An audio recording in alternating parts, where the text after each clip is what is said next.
Okay, welcome to the, sorry about that, Tuesday, May 7th, 2019 Facilities Committee meeting of the whole board, with most of the board here. We'd like to start with introductions and administrative remarks. Do we have any? No. Fantastic. And now we'll move on to public comment.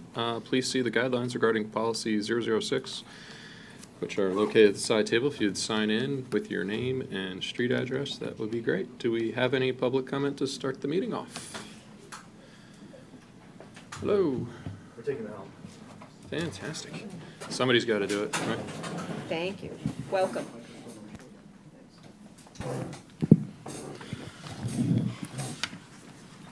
Okay, if we team up here. Great. So thanks. A little bit bigger introduction, even though we all know each other at this point. But I'm Tim Hankel, and for those watching, I guess, I'm here with my son Christopher, daughter Lucy, and wife Allison in support of the Bleacher Improvement Project, and in honor of our son and brother Peter, who would have been a freshman this year. Pete used a wheelchair to navigate Radnor Elementary School and Radnor Middle School successfully. And our interest in this project began when Peter and Lucy were in middle school and were attending their older brother's events and at the high school. And it became clear that Pete wasn't able to access many of the locations in and around Prevost and Anki Field. And our attention at that time was mostly drawn to the inability to access the Prevost home bleachers. But there were many more issues: the risk of getting down to the field level on the steep ramp, the inability to see a game from the walkway above the bleachers, the proximity of accessible parking, and the risk of a wheelchair spectator at Anki Field and the impossibility of getting anywhere near onto that field. And so at the time, we began a conversation with the RHF staff, the administration, and in detailing the obstacles that exist, we pointed out Peter's going to be more than a spectator soon. He's going to be one of your students. So Peter's death in January of last year was a setback, and it was a setback in those conversations as well. And as a family, we resolved that we needed to press forward. We'd begun over that time to hear many similar stories of difficult student and spectator access, denied availability, and risk safety. The obstacles weren't just ours as a family, they were shared by many, many others, some of them unseen, as they simply couldn't participate. They couldn't get there as spectators, visitors, students, band members, and on and on. So our requests to begin to address these issues, thankfully, were really welcomed and acknowledged throughout the RHS personnel, multiple principals, athletic directors, and administrative people. From the very first conversations, it was clear that school staff had been dealing with these same issues of safety and accessibility for a long time, but that the solutions were beyond routine maintenance. More comprehensive solutions were needed. Since then, as you know, we've attended the Facilities Committee meetings as religiously as we could to support progress to improve these conditions. The committee members and the board as a whole have provided a lot of encouragement and a lot of support. They've acknowledged the importance of these efforts through more than words. The Facility Committee and board have taken action. They've released professionals to draft a long-needed master plan, conducted multiple public outreach sessions, all very well intended, all extended well beyond their scheduled timeframes. Created a steering committee, a smaller, diverse group of staff, students, and parents, and now have delivered a concept plan to be presented here today as an important milestone of the progress made. We know we have a long way to go, but it's an important and appropriate moment to say thank you for your commitment to an important issue. So, thank you. Thank you. We know these aren't the only issues that the district faces, and as we've learned by participating in all these meetings, it's not the only way the district will be asked to spend money. It's our hope that moving forward from this moment, we can set an example for how to accomplish goals as efficiently as possible. With that in mind, I'd like to point out that what you will see tonight is a proof of a concept. It's not a design, you can't build it, you can't even really put accurate costs on it yet. But it demonstrates what needs to be done in the eyes of the staff, students, and visitors, and it demonstrates that it can be done. I can't understate the gratitude we have for the amount of time and interest staff have committed to these issues. I commend you for a responsible, careful, and open approach. Please know we'll continue to support you in this effort as we move forward. I'm going to turn over to Lucy so you can give a student perspective. Okay, so for me, one of the most important and exciting things about this is that we aren't talking about whether or not these improvements need to be made anymore, but at this point we all know that they do. and the Facilities Committee and the Board of Commissioners have listened to us and understand that these things are not only wanted but needed. Many of these things could have been done sooner, but they weren't, and we can't change that. There were changes made recently that gave you all the chance to make things easier for people with disabilities, but that didn't happen, and we can't change that either. It won't be easy to catch up on some of the improvements that should have happened a long time ago, but a plan is a very good start, and with it, we can stop waiting and get started. If we stay focused, we can perfect it and make it happen really soon. We have a chance to create completely new and unrestricted ways for everyone to get around Radnor High School. It can be a place where people in a wheelchair like my brother can take a ramp into the bleachers instead of having to sit separately from everyone else. It can be a place where people who are injured and on crutches take a ramp safely to and from working bathrooms and the locker rooms. It can be a place where older people walking with canes or walkers can easily get from their car to a ramp that will get them safely to a seat in the stands, so that they'll no longer hesitate to come or dread coming to Radnor. It can be a place where parents pushing strollers, band members moving equipment, and athletes and officials taking the field can all take a ramp, hold a railing, maintain their footing, and be safe. It can be a place where everyone can always take the ramp, no matter who they are or where they need to go, they will be able to get there easily. That's when we'll know we've got it right, and it'll be something we can all be proud of. So when you listen to the presentation, please consider how we can make these ideas even better through design and how we can make them happen as soon as possible. Thank you. Thank you. Is there anyone else who wishes to speak?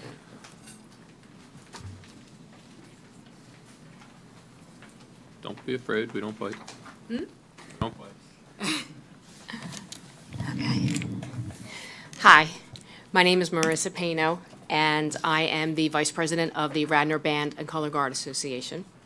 So I just wanted to share a few of my observations as a band mom who's at every single game with the current state of the usability of the facilities.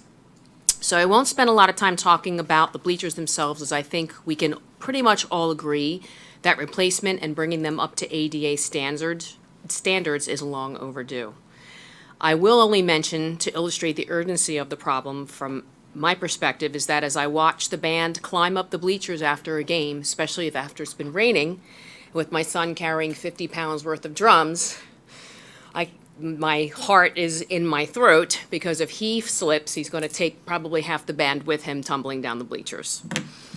I have also sadly witnessed the referees and visiting team climb down the stands next to what we commonly call the ruckus area of the bleachers, getting taunted and teased by student spectators, which is anything but sportsmanlike and welcoming to our visiting teams. The plaza space, which is that space, I really can't describe it. It's not, you know what I'm talking about, so it's not where the main concession is, it's on the other side. It's like a patio area, has much more potential for efficient use. I have witnessed at most all of the football games that this space becomes a place for groups of students and spectators to loiter. It has been mentioned that the plaza is sometimes used for band groups such as the color guard or the drum line to practice, but hopefully in the new plan there will be another space adjacent to the fields in the proposed plan to accommodate these groups. The plaza, from my observation, is underutilized space and should be repurposed for dearly needed space for the visiting team use.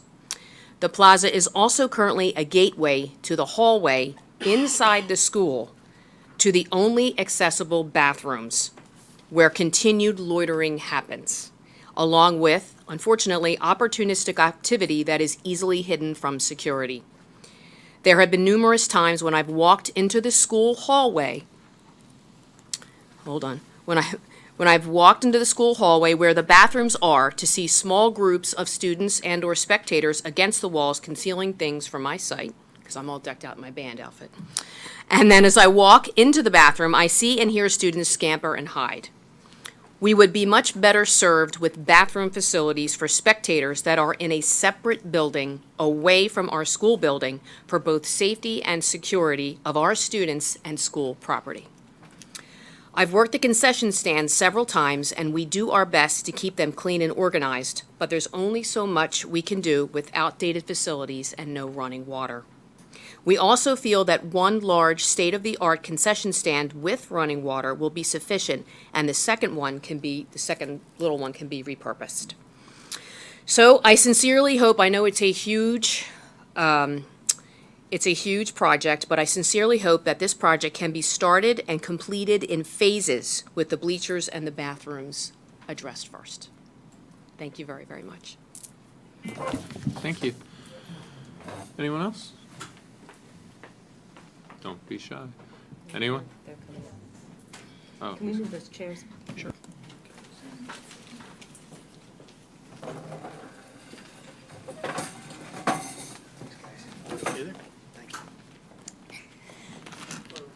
Good evening. Is this on?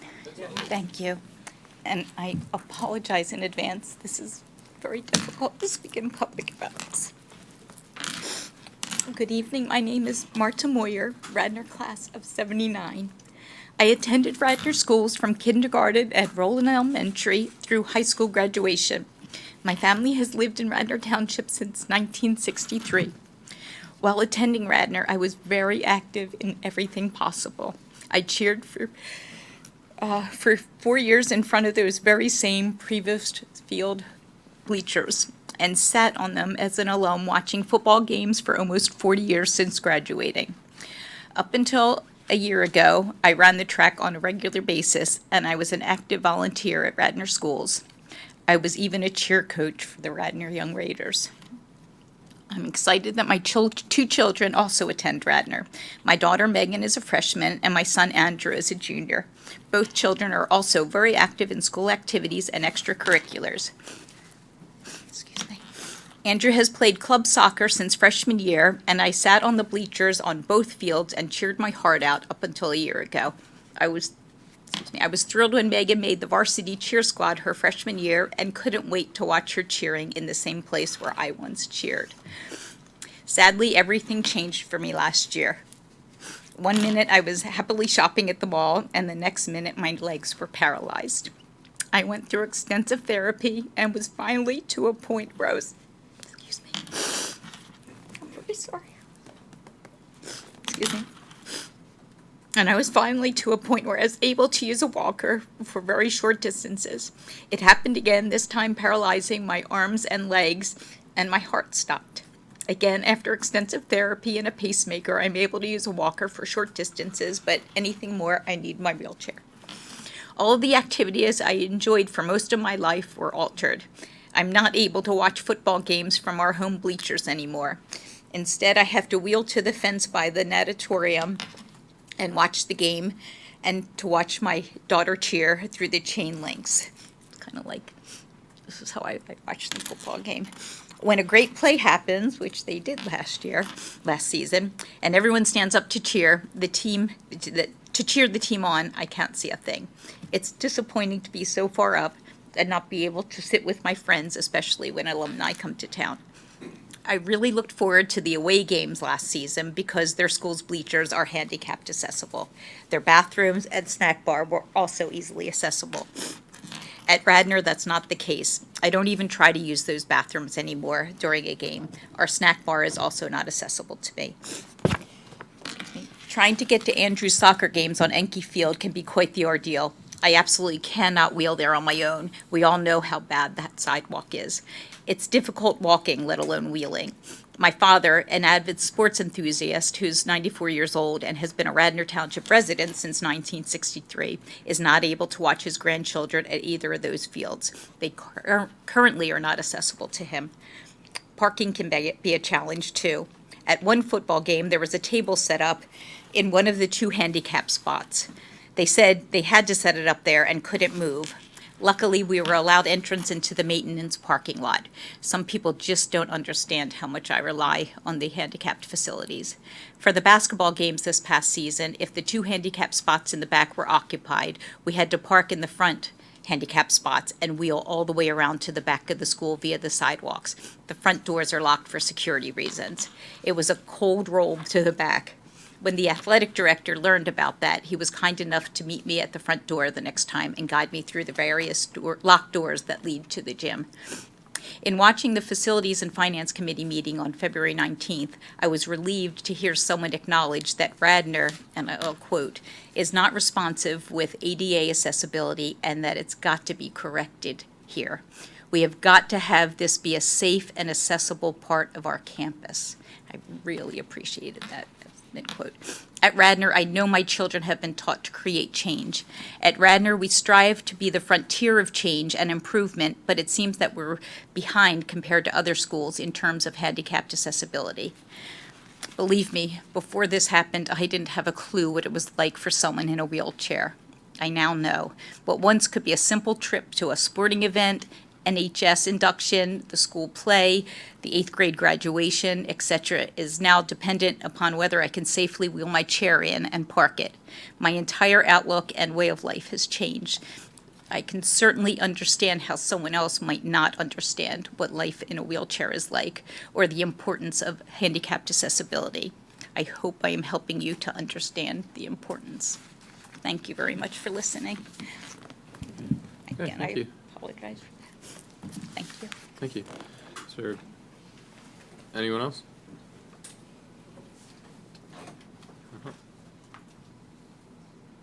Ladies?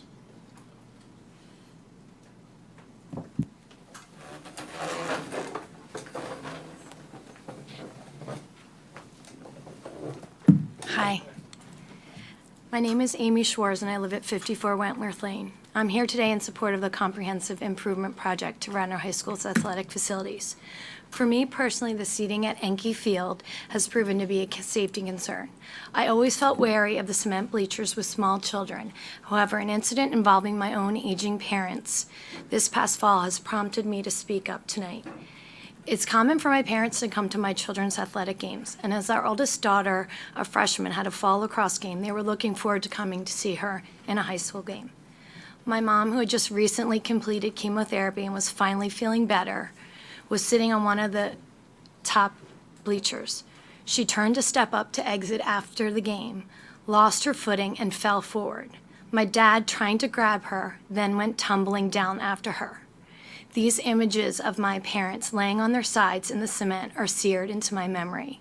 It's pretty traumatic.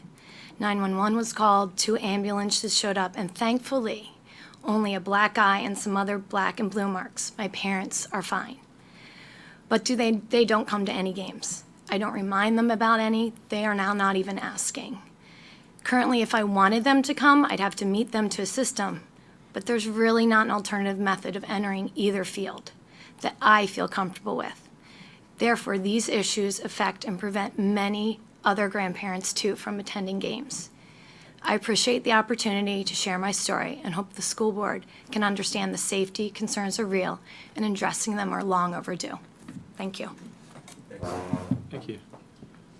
Is there anybody else that wishes to speak?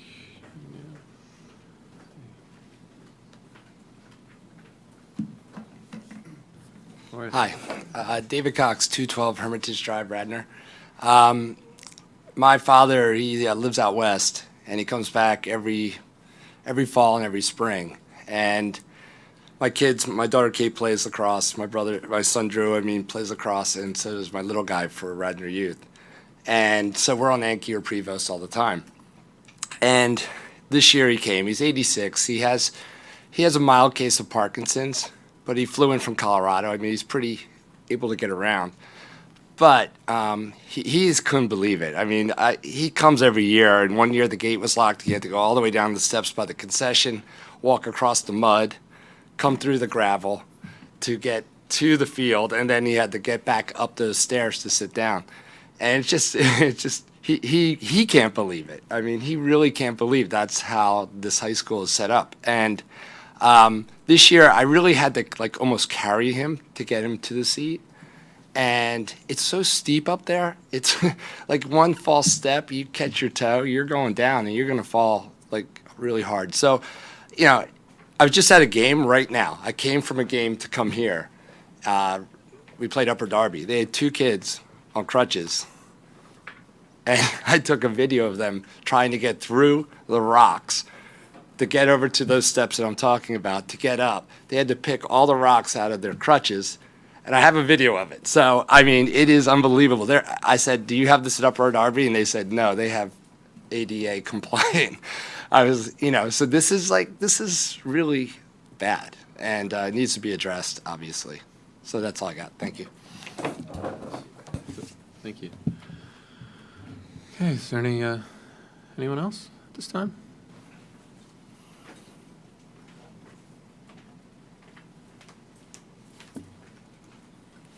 Oh, yeah. Hi, my name's Annemarie Goldstein. I'm at 205 Pine Tree Road. I'm the volleyball coach at Radnor High School, and I also have 3 kids that attend the Radnor High School or the Radnor system. My oldest graduated. She played lacrosse. Similar situation at Anki. Having parents come to that field to sit and watch is really scary. Almost every day someone trips there. It's just a matter of time when someone's going to really get hurt. Even though we've had instances where we've had 911 called, no one's been seriously hurt.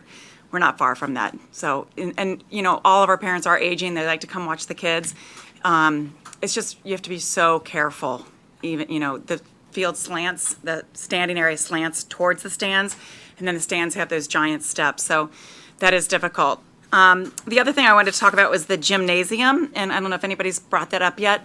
We're a fall sport, so we start on August 12th. It is brutally hot. We try to do some of our workouts outside at the track. A lot of our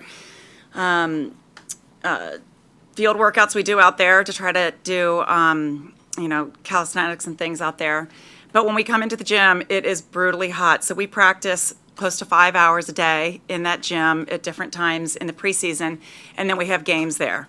For those of you that don't know about volleyball, it's best of 5 to 25, so these games can go upwards of 2 hours. So our girls are out there, they're sweating, they're slippering, they're moving on the floor. Part of the game of volleyball is to actually go on the floor, so their jerseys are soaking wet. We're soaking the floor, we're making, big wet marks. It's slippery. Not only is it slippery for all of our girls, it's slippery for all the other all the other participants that are coming.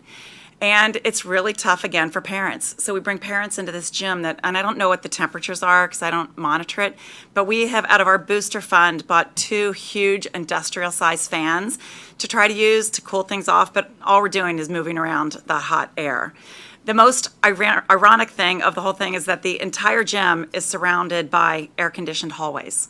So everything in the school is air-conditioned except the gym. So it's brutal in there. We open up the doors, we try to bring the air conditioning in, but it is just so hot during that fall time period. So I would really like to see if we could get some of these issues addressed. Thank you. Thank you.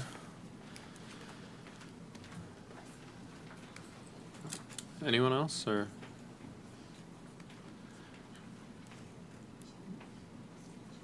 Are you guys, are you just shuffling? Okay. All right, yeah, well, moving on, to approval of the minutes. Is everybody on the committee have a look? Well, Sarah's not here, Patty's not here. Did you look at the minutes? Yes, I did. They were Okay, fine. they're good? All right, approve the minutes. So now we'll move on to the agenda item number 1, the Radnor High School Athletics Feasibility Study, which I will turn over to Mr. Brooks. But first, I'd like to ask my fellow board members, if you have questions while this presentation is going on, to take notes so that, let them get through the entire presentation first, and then we'll come back and ask our questions and have our comments, because I'd like to actually get through the end of it, because usually how we do these things is we get halfway through and then go down a rabbit hole. So if you could ask your questions at the end. Could I just ask for clarification now? So we have this presentation, and then we were given this presentation. Are they the same? Yes, the difference is that you have the PowerPoint presentation in your hand. The bound is a booklet that includes everything on the PowerPoint presentation with much more detail that we did not feel we wanted to go into on the PowerPoint presentation. Thank you.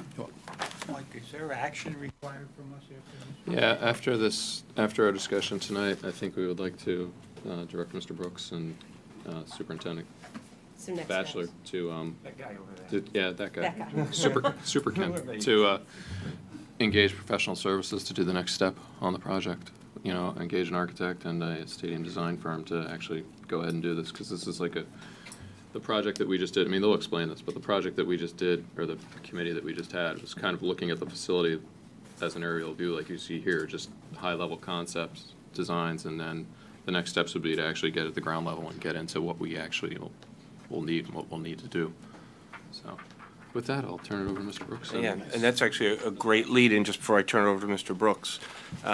You know, as a board, we discussed and we acknowledged, and I want to thank the members of the public that came tonight to share, you know, their stories. And you know, we as a board have recognized that accessibility is something that is an issue we need to address, and we realize that, and I commend the board for acknowledging that.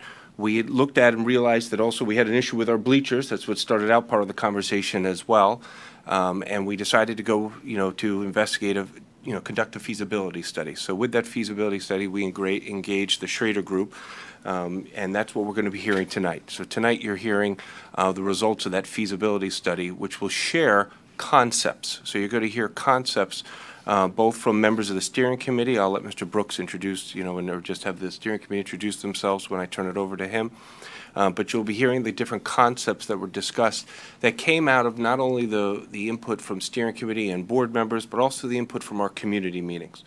When we had those community meetings and we opened it up for our community to come share with us, you know, what they were seeing with our facilities, and you know, what started with bleachers became more our athletic facilities in that area, we realized that we had areas of that campus that just hasn't been touched. Some parts maybe in 50 years, you know, 30 years, 20 years. We realized that accessibility wasn't just about the bleachers, that accessibility was that entire area. We started to realize that when we started to talk about Prevost bleachers, we had a lot of concerns about what's been happening on Anki Field with our bleachers. But it's, again, not just the bleachers, the stories, some of the stories we were hearing tonight, you know, grandparents having a challenge navigating, you know, hills and terrain just to get there, and sidewalks and those issues. So when you hear about the concepts tonight, those concepts, what happened was one thing started to lead into another, They all started to be tied together as we started to look at it. We heard mention about parking, you know, and handicap parking accessibility besides just the overall challenges we have of parking on the campus. So all those pieces came together, and then also acknowledgement, you know, our gym area, which we're not going to hear about tonight, but those things came out as well. That, you know, our gym is not air conditioned, that we have accessibility issues with our pool. While we've continued to maintain and do upkeep, and we have plans for continued upkeep with our pool area, all those different areas were highlighted and discussed as we've moved forward. And we realized that's one of the good reasons why we went out and knew we wanted to have a director of operations, is that one of the things we want to put in place for our district is that long-term plan. And that's a piece that we are developing in concert with this as we're looking at this immediate need.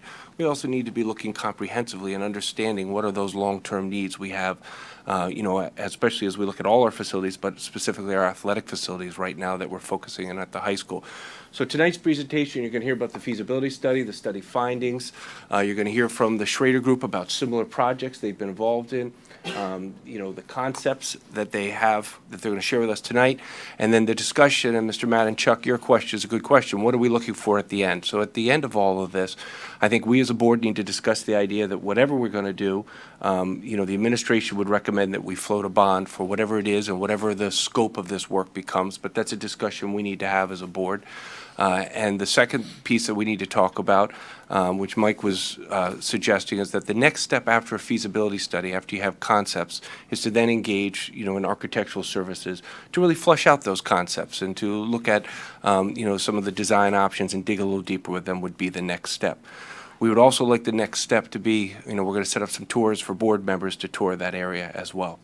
So I'll turn it over to Mr. Brooks to begin, and I think, Mike, your suggestion is a good suggestion on, we'll get through it's a long presentation, we realize that, we'll get through the presentation, then we can open it up for Q&A. Sure. Thank you very much. So let me just start off with a timeline, if I could, to give you a little bit of background on where we have been and where we're going. And of course, it freezes. No, what if it's just not on? Well, this thing just crapped out. But yeah, you can't see that one. Follow along with this? No, the PowerPoint, probably. Yes, please. Yes, please. Okay. How many board members does it take to turn on a TV? Don't count me in. Give it a minute, give it a. Give a minute, I think it's coming. I know I can hear it clicking, but It might be not working. That could be a good thing or a bad thing. So the new business tonight. Yeah. Add that to the things. That yes. might not be operational. Go ahead. So, thank you very much. Just, this slide here goes through some timelines. Now, some of this stuff has happened prior to me getting here. I got here in February of this year. But just, and I'm sure this conversation has been going on for many years prior to this, but the formalization of a conversation started in November of 2016. As some of the board members who were here might remember, these conversations involved from the facilities committees as to what they wanted to do, what the scope of work was. There was a group that went out to other schools, which is not uncommon for us to see what somebody else is doing to get some ideas. There was a committee, the facilities committee went ahead and went about getting some RFPs for some architects and design professionals. Moving forward, they interviewed them, we went through the process.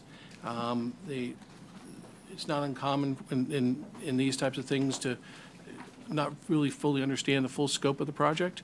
So I think it's fair to say that the committee tabled the proposals from the architects and then went ahead and thought that they could go about it from a different perspective and, I'm sorry. So imagine, if you will, this actually worked. Okay.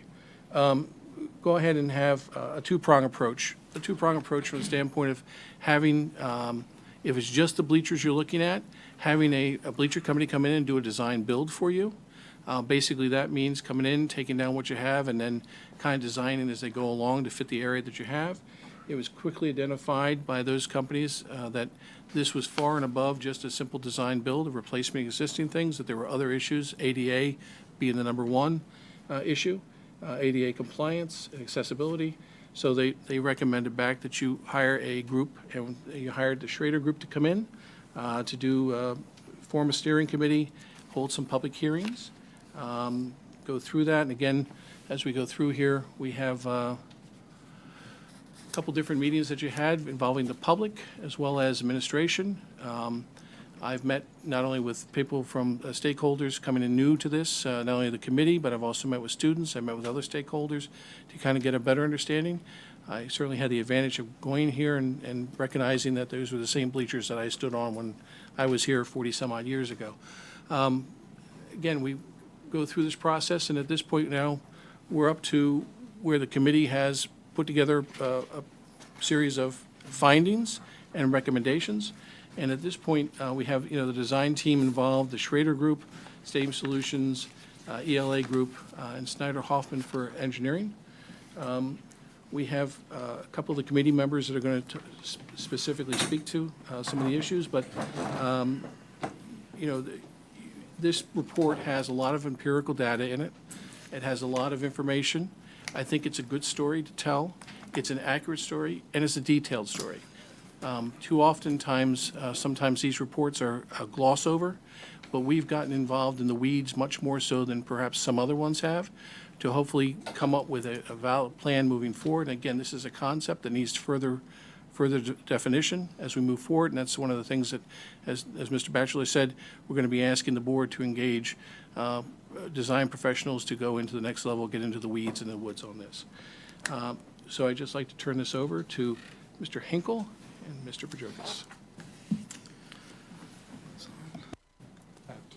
Yeah. No. Now you're I'm on? All right, can't do anything right here. There we go.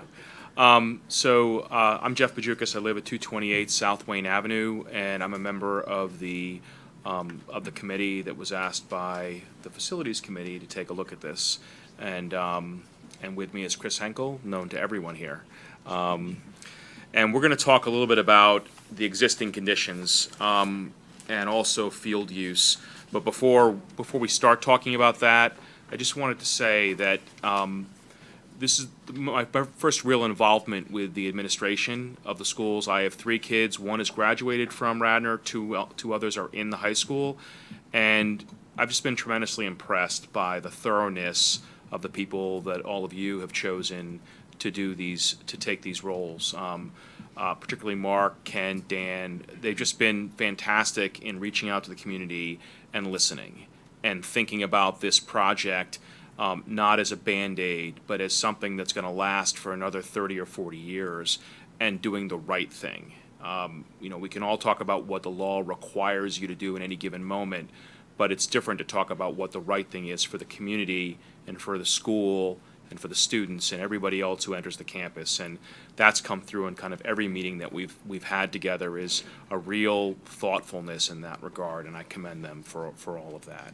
So, Chris, you want to take this slide? Yeah, okay, so as you can see by this whole list here, the fields are in use by pretty much everybody, like a ton of students, and throughout the community, a bunch of youth groups. And on the next slide, you can see that approximately 79% of the student body, which is a lot, uses the fields at any given day, and almost 1,000, more than 1,000 throughout the community use those fields.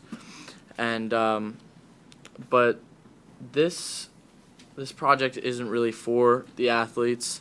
It's for all students, parents, and staff to experience these outdoor events. My brother would never have played on these fields, but he definitely would have enjoyed watching his friends on all of them. And so just to echo a little bit of what Chris said, I mean, so 67% of your students in Radnor High School play a club sport or a sport that's recognized by the school. And when you add the band in, which uses the Prevost field frequently, 79%, or almost basically 80% of the students are participating in either an athletic club, sport, or the band. So when we talk about being able to come onto the campus and see students perform and support them in that regard, you're talking about the vast majority of every student that's at that school, that's at the school. When we talk about a fitness center that is right-sized so that every student has the ability to use it and not have to go out and pay themselves, again, pay for a gym themselves, you're talking about potentially 67% of the student body that plays a sport, plus everybody else who wants to use a gym for physical education. So we're not talking about isolated use or small groups. You're basically talking about the entire school. And when you think about the rest of the school that might come out to support their peers, you're talking about the entire school. The entire school is affected by the way these facilities are currently constructed, and they'll be affected by the way that we decide to fix them. Let's go to the next slide. So we could bump past that. So we're going to talk about what we found when we went out and talked to the community. The reality is this is something that's been left to all of you and all of us. This isn't something of our creation. This was created in 1963 when the bleachers were built. It was created in 1971 when they put in a pool, and it was created in 1985 when they built, I'm not even gonna call them bleachers, on Anki, the concrete seating area. It was decided in 1995 and 96 when they made the plans for the renovation of the school, and they did not include renovating any of the athletic facilities. So this isn't a problem of our creation. This is a problem that we're left with that has not been addressed and needs to be addressed now. We went out to the community, and suffice to say, I'm trying to characterize it in the least pejorative way possible. The school is uninviting. And I don't mean uninviting the people, I mean the school.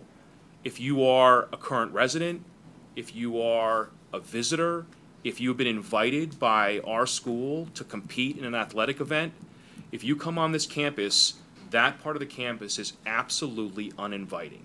It's inaccessible, it's in some places dangerous, it's unkempt because of the time that it has existed without real change. The field itself, Anki Field, is a super turf field. People want to play on that.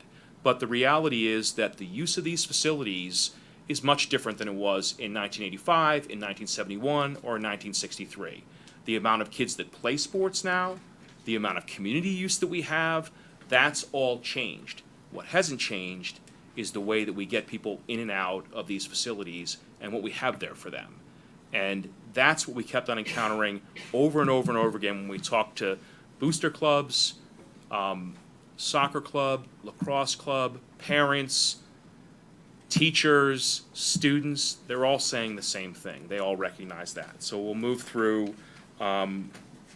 these slides. The other thing that we have, which Mark is going to talk about, is we have a timing issue because the athletic field on Prevost is at its end of useful life.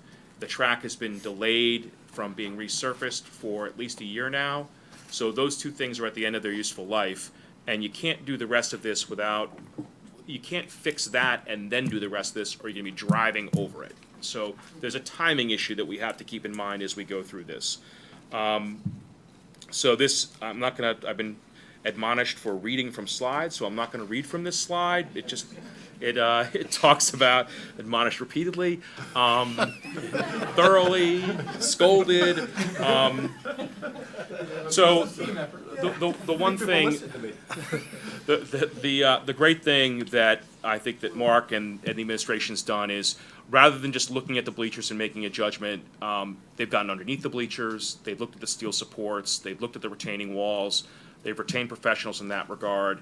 We've got a problem with that. It's at the end of its useful life. The other thing that we learned from the people that use the facility, and you've heard a little about today, is there's no toilet facilities at all. For every single male player, visitor, student, band member, right now this school offers 2 urinals, 1 stall, and 1 sink. That's it. That's all the men's room toilets for everybody who comes on this campus to the athletic facility. That's not you're going to hear. I'm not a lawyer that works in code, but you're going to hear that's not ADA compliant. That's not code compliant. That's pretty obvious to all of us. The other thing that we have is we have a real issue with, and you heard a little bit about this, visitor and home access to locker room facilities off Prevost. Right now, there is no visitors locker room at Prevost. We put them in the auxiliary gym, standing up with no seating. That's what we do for anybody who comes and plays on that field and wants a locker room. To get to that locker room, we make them walk up the stands of Prevost, so you can see there's no railings on those stairways. And unfortunately, in the last couple of years, we've had a visiting football player fall and break his ankle. We had a referee fall down the stairs. So we just, obviously we have to fix these things. But the other thing, when we started looking at the issues, we need to think about team rooms, bathrooms. If we're going to do this, we need to do it correctly. And it's just never been looked at comprehensively. And so I think it's a real credit that we're looking at it comprehensively, because we're recognizing and identifying a lot of issues that are significant. Next slide. So Chris, you want to take that? Okay, so as you can see, the ramp down to Prevost is not ADA compliant, and I've seen water jugs tumble out of carts while I'm on the field during the summer working out for football, and my dad has seen a woman try to crutch down unsuccessfully, and she had to be carried down the stairs, which are pictured later in the presentation, and she had to be carried by her husband down the stairs on his back. So this obviously needs to be fixed. And skip the next slide. You ready? So, no, go back Yeah, one. So there's, Chris and I are going to double team this one. So the one all the way on the right is the pathway behind the Prevost bleachers. There's a couple of problems with this. One is it's not wide enough to be ADA compliant. The other is it's an emergency exit for the pool area, and the pool area doors block it. So when we talk about where the bleachers are going to have to be located, the other thing that we need to talk about is that they need to be closer to the field. You can see on the left-hand side is the pathway at the bottom of the bleachers. That also is not wide enough for 2 people to pass comfortably. It also gets flooded and muddy in the rain. So when we talk about positioning, I know there was some question about whether or not we needed to move the bleachers and where they should be. As part of doing these bleachers, you're going to have to fix these areas. There's no halfway in this to make them compliant with the ADA and code. So we're looking at a project. There's a retaining wall there that's up against the school that that the administration is studying now, but we're talking about a significant project. It's not a design-build project. You wanted to add? Also, on the left, that picture of the walkway down near the field, you can see the trash cans are on the grass, but during games, for no reason at all, they're put on the walkway, and I just think that makes absolutely no sense. Next slide. Oh yeah. So all these entrances you can see to the field on the left and on the top during the right. Well, actually, those are the same entrances, but the gates to entry for Prevost on non-varsity game days, almost all those gates are locked except for the ramp, which we've already seen, the ramp down to Prevost, and that one, the least safe entrance, is the only one open during non-varsity game days. So that can also be a change. And as you heard from Marta, if you want to watch the cheerleaders, there's no ADA seating there. There's really no way. I mean, there's a way to get down to there, but it's a road to nowhere because you can't get to any bathrooms, and you're stuck trying to go up the steep ramp, which is also not compliant. You want to flip to the next one? So just briefly, this is the track. You can see there are places where it's cracking and is becoming dangerous. Upper left, lower left is the pathway from the bleachers towards the concession stand, which again is very narrow, not wide enough for people to pass. So again, that's going to have to be modified, because what I'm told by the professionals is that it's not just you can't just put a ramp on a set of bleachers and make it ADA accessible. You have to be able to get from wherever you come to park to the stands and to the bathrooms. That all has to be ADA accessible. So there's really no easy fix for the way this has been put in. And the design of this is 1985, so it's before the ADA. The track was put in 85. Next one. One of the things that we identified as a big problem from talking with the students and some of the coaches is the access for our own students into the boys' locker room, which is in the basement. So if you're looking at the side of the building there with a block, the boys' locker room is one level below that in the basement. And right now, the boys have to walk up the bleachers on Prevost and then walk down a set of stairs inside to get to the locker room. It's a pretty easy fix here to go directly, just to cut a walkway that we'd be able to cut through the wall and make a pretty easy access there, so that the boys would never have to be walking up and down bleachers or otherwise to get into the locker room. So that was one of the things you'll see recommended. So the next slide, Anki, as I said, it's 34 years old. We've talked a lot about the seating, the standing, the access. I won't go through all that again. The one thing that stood out to us that was kind of shocking to me, because I never thought about it, was there's no weather shelter. So if there is a lightning storm or if there's any kind of storm that comes up, we literally tell the opposing team to go find their bus. And so one of the recommendations you're going to see is a recommendation for the concession building, which will fix the inadequate facilities with no toilet rooms, but it's also going to create a team room that allows the visiting football team or the visiting teams on Anki to have some shelter, and also the design will be it'll have overhang to allow individuals who are watching to get some shelter also. So, and there's obviously no plumbing or sewer in the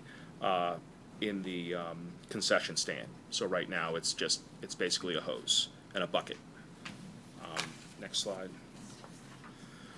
We can go past this. This is just the turf field, and then for those of you who've been on the campus, you've seen this. It's actually been slightly modified. Now the wooden railing goes across the top where you see the horses.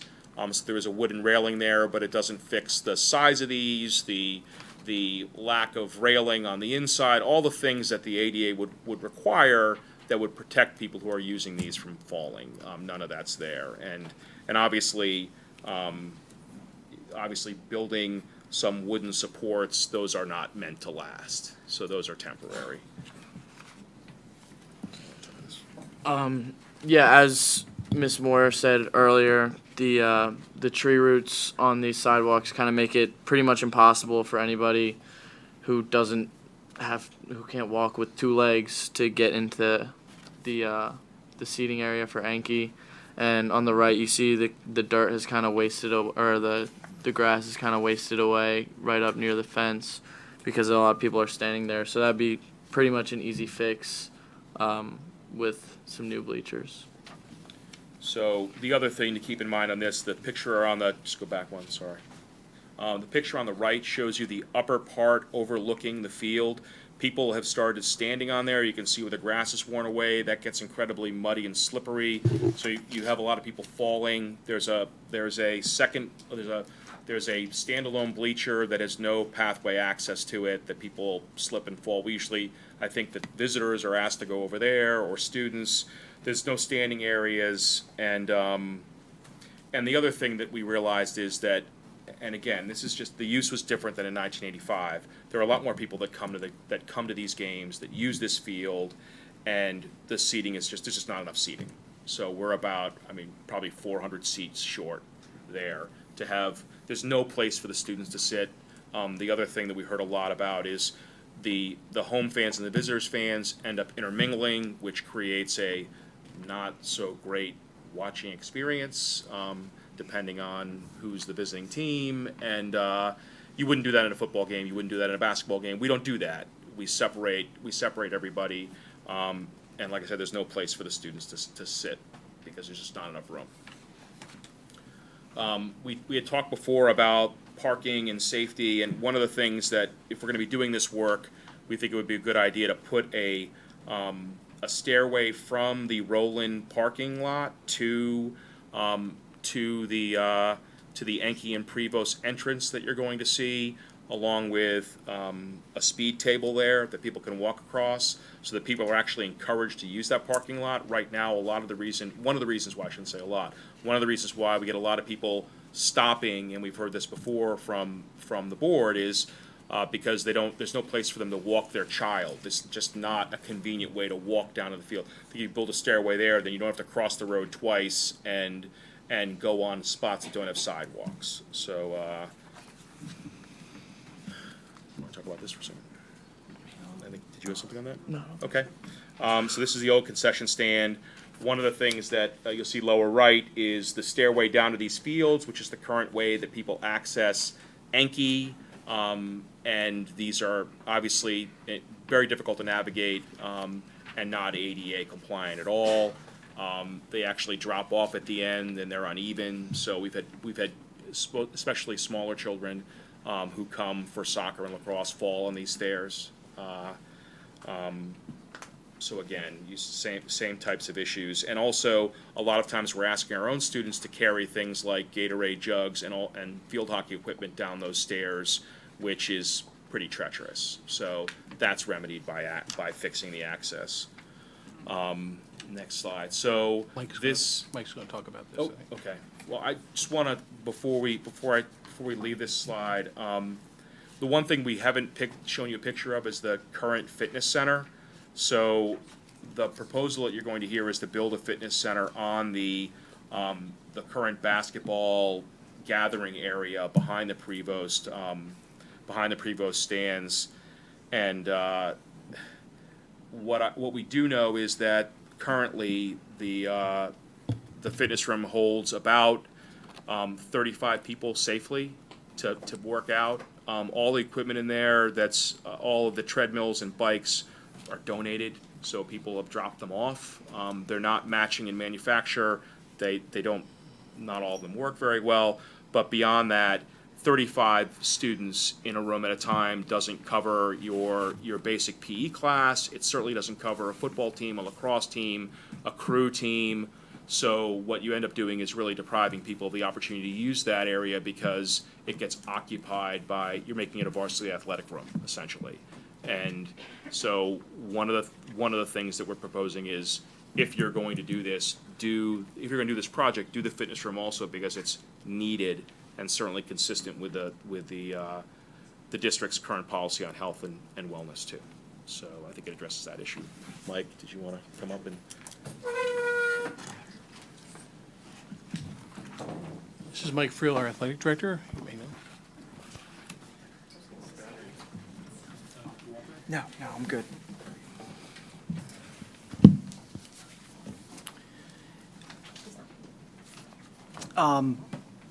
First and foremost, thank you so much for letting us go through this process. We just have wonderful athletics here at the high school. Obviously, as your athletic director, I'm a little biased, but we've been very comprehensive about this, and the slide that you're looking at right now is our trainer's room, and that's currently outside of our main gym area. One of the designs that we've looked at is possibly moving or having a trainer's room accessible outside in between the two fields. Obviously, in the winter, we would need access to this and some in the fall, but the majority of our 2 seasons in the spring, everything's played outside, and we feel like that would be tremendously beneficial. And if you can look at the picture, obviously it's just a tad bit outdated, and it would be outstanding if we could upgrade this. We've put forth the idea of having a middle school trainer. I think everybody's so cognizant of how important it is, and we have a wonderful trainer at the high school. So I just wanted to talk about that slide. Thank you. So we'll talk about the maintenance facility, which is at the rear of the building. And I'll just, as we go to the next slide, hopefully go to the next slide.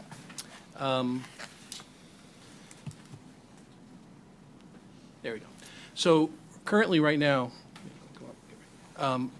we have parking behind by the pool area, the pool entrance. So students come down the parking lot from the senior parking lot in through the pool entrance in many cases to come in to access the building, as well as parents who come in for the pool and other activities. There's a fenced area back there, if you have not seen it. It's where the maintenance trucks are currently housed. We looked at, one of the issues is the whole issue of making sure we have enough special needs parking, and thought, well, this might be an area that we might be able to modify to turn into some additional ADA parking to help address some of the issues that we have, and relocating the maintenance facility, which you'll hear shortly. But just to give you an idea, the top picture with a skid loader, that's our chiller, so that's kind of stay. The picture to the right is an oil tank. The picture down to the left is actually the generator for the building. And then, of course, you see the area which is fenced in. So, again, we're looking at some options that we might be able to repurpose that space and make that part of the whole process moving forward.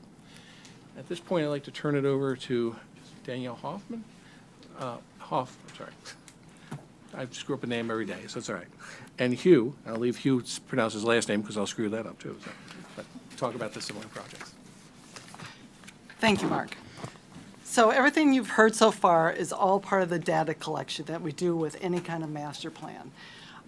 What we thought we'd do is we'd show you some similar projects of some regional high schools and secondary schools that are going through the same process you're going through in starting with a master plan. It'll give you an idea of some of the things that we looked at collectively and through everybody else's experiences as going through other facilities for various events and seeing what other facilities provide. And it's a way for us to start thinking about how we can resolve some of the issues that we've talked about as part of this data collection. So we started out with looking at a project that Schrader Group did. This is the Twin Valley School District. This is actually their field house. And it is, this is the second floor of a 2-story building, so it's accessed from the upper parking lot. And if you go to the next slide, I'm not going to read this, but again, it is a master plan that we went through for the secondary schools. It's looking at all their athletic facilities and support facilities. In this particular case, they need to look at their synthetic turfs. You've already have that on your site, but the picture that you're looking at now is the field house. This is the 2-story portion of it. Obviously, internally, it has an elevator that accesses from the first floor down to the lower level. On the upper level, in the corner there, what you're seeing is an observation platform where you can look over to the field and have events inside that space. And then on the upper level is the fitness room. On the lower level are the locker rooms, and this is a picture of the fitness room. So kind of some of the things that we've been talking about, what you've heard about is some of the inadequacies. Now, when you look at the fitness room here, what we look at from a code aspect is looking at the distance between the pieces of equipment for safety, the types of equipment, how they're arranged within the room, the lighting, all those things come into play when you design a facility. The next project is Phoenixville Area School District. This is a multi-phase project in that we not only looked at the stadium facilities as part of a comprehensive master plan for the campus, but we also did renovations to the high school, looking at there's a new middle school put on this campus. The first phase this phase was looking at doing a press box. Go to the next slide. You can see the new press box and bleachers that we installed. This is an ELA project and a Schrader Group project. You can see the observation platform for ADA accessibility and then the viewing out of the press box area. But it also had another aspect of it in looking at the fields that were associated with a site that was developed as part of the elementary school that's adjacent to the campus here. And in the center of those fields that you see in the foreground of the picture is a space that's being allocated for a future field house that can accommodate a viewing platform on the second floor all the way around the perimeter looking at all the fields. So kind of a neat concept that's in development.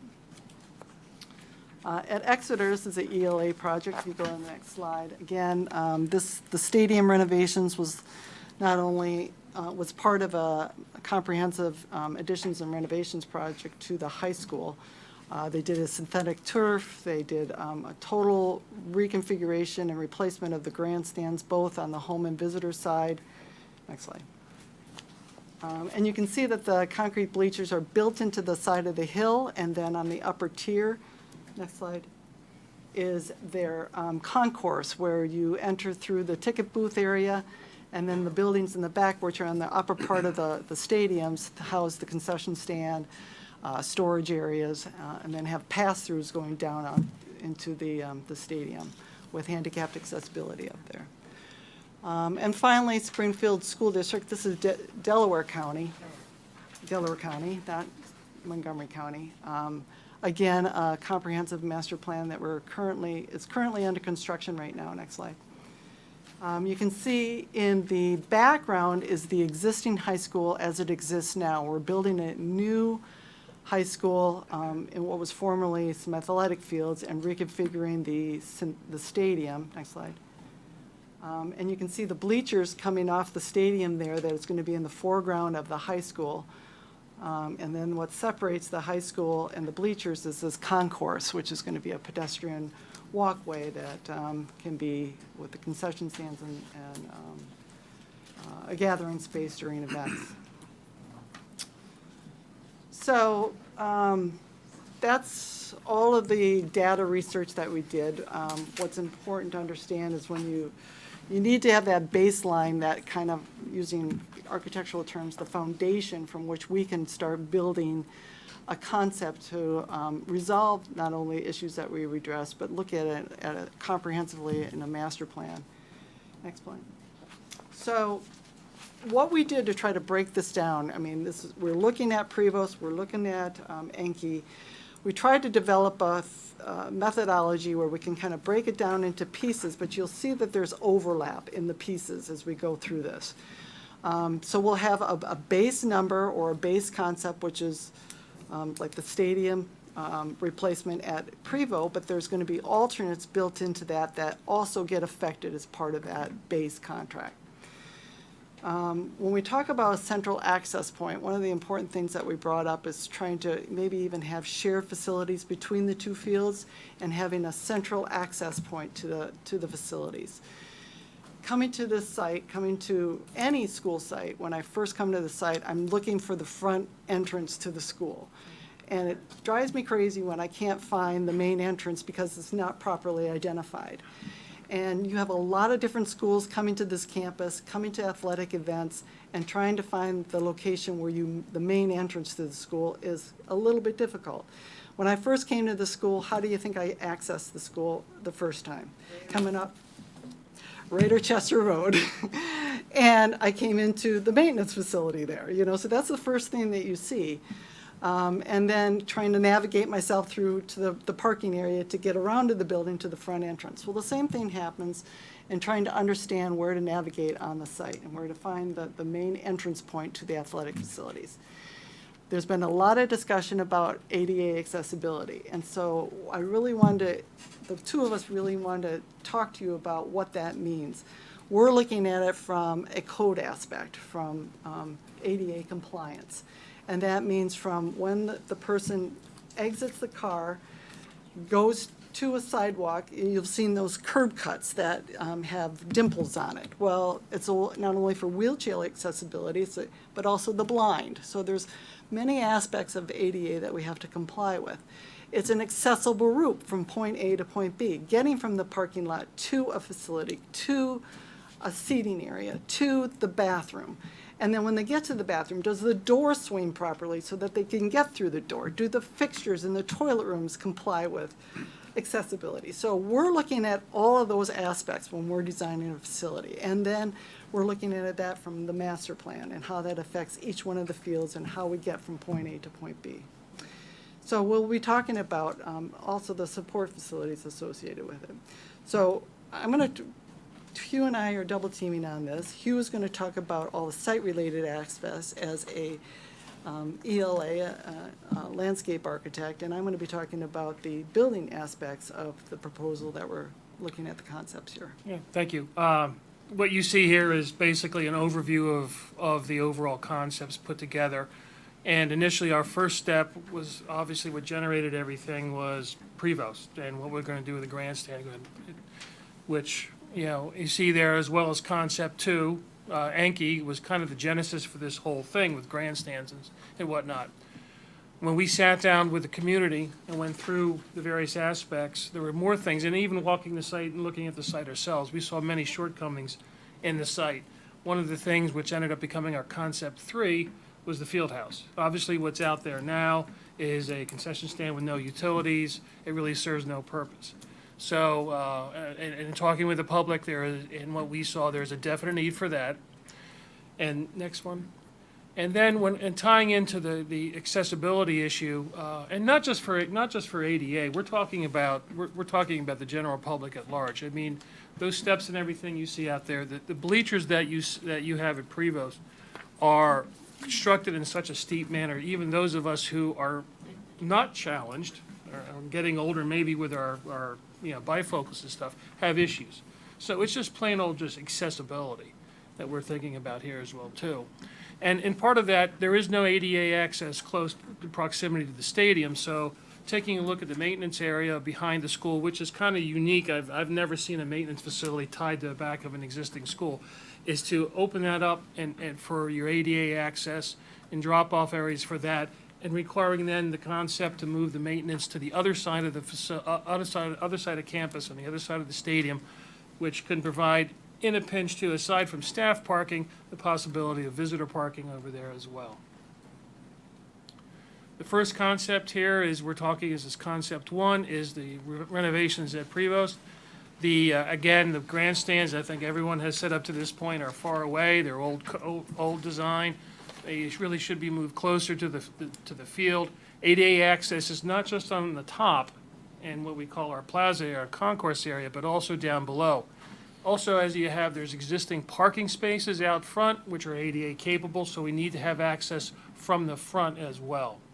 So, again, going through here, we're talking about the new grandstand to be about 1,700. We're actually lessening the number of seats. Right now, currently, if you realize your bleachers are off-center from the existing field, so really no one uses part of the bleachers as they are now. The concourse will be widened to a point that will allow ADA access. Also, such things as gators and things like that for the athletic staff to gain access to as well. And the ticket booths will be provided, again, at various points. Again, the alternates that we need to address this, we talked about the wellness facility, which is in the, we've had a couple different names for it. We'll just call it the basketball court area. The lower level team rooms, currently, as you've bore witness to here, there is no access, there's no team rooms down at field level. Everyone has to go up the steps into the school. Well, that's, as you hear, that's not a safe situation, so putting team rooms down there will allow access for the teams, possibility of the refs, bathroom facilities like that, and also a place for shelter in case I myself coach high school sports, and when the lightning storms come out, you got to run. Well, they have a place to run there. The third alternate that we have there, which was talked about previously, was an access to the basement, directly to the locker room. This is kind of a quick, easier method of doing it, but then too, now the teams can have direct access to the interior locker room and not have to go up and down to get to the field. So this is a plan that we developed, and that we've gone through several variations of what to do up at this plaza area. Currently, the existing fitness room is undersized with the number of people that use that and the types of equipment that are in that space. So what we're showing here is a wellness area that can be used for a variety of different things, for a variety of different athletic sports.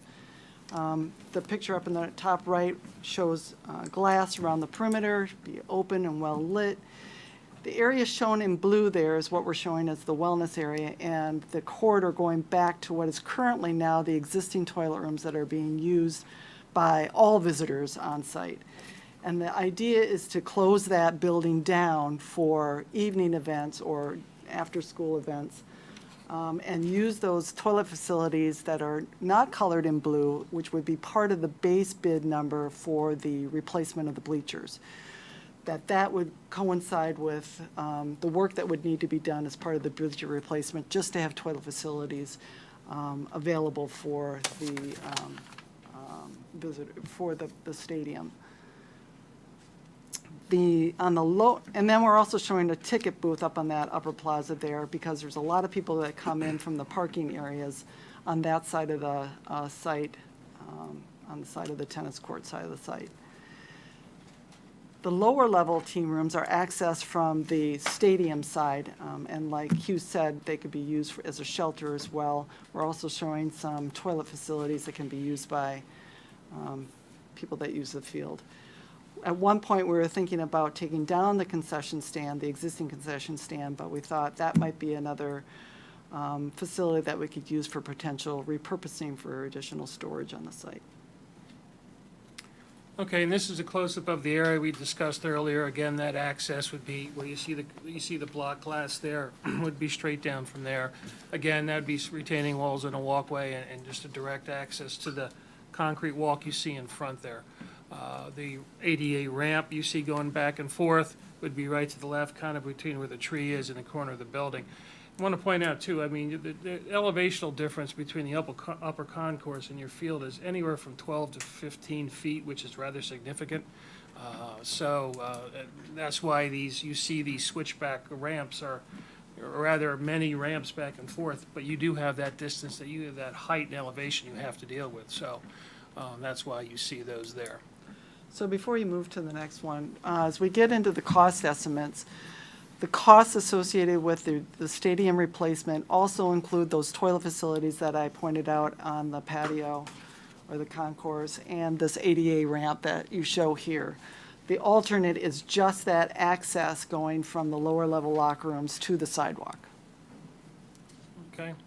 The other facility of focus was Anki, and again, I think you've heard all the testimony, I guess that's what you can call it, tonight about the access issues that we have here. This, again, would be similar in nature to provide, and you see in the bottom part down there would be the future field house.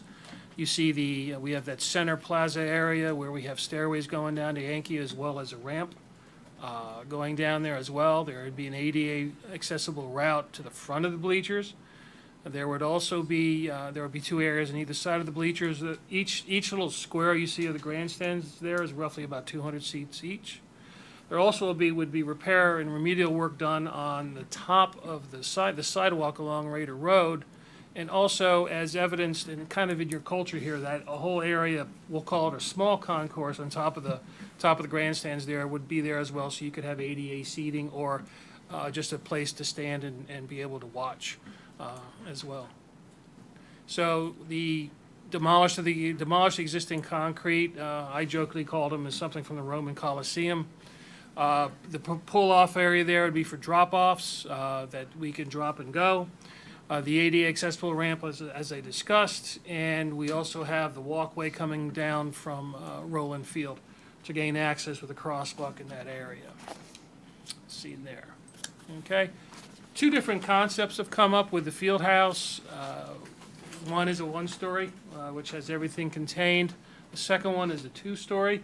Some of the, as Danny has pointed out, she has worked on some projects with a two-story. One thing we didn't show here was a project we have worked on with Henderson North, Westchester School District at their athletic facility, is a two-story as well.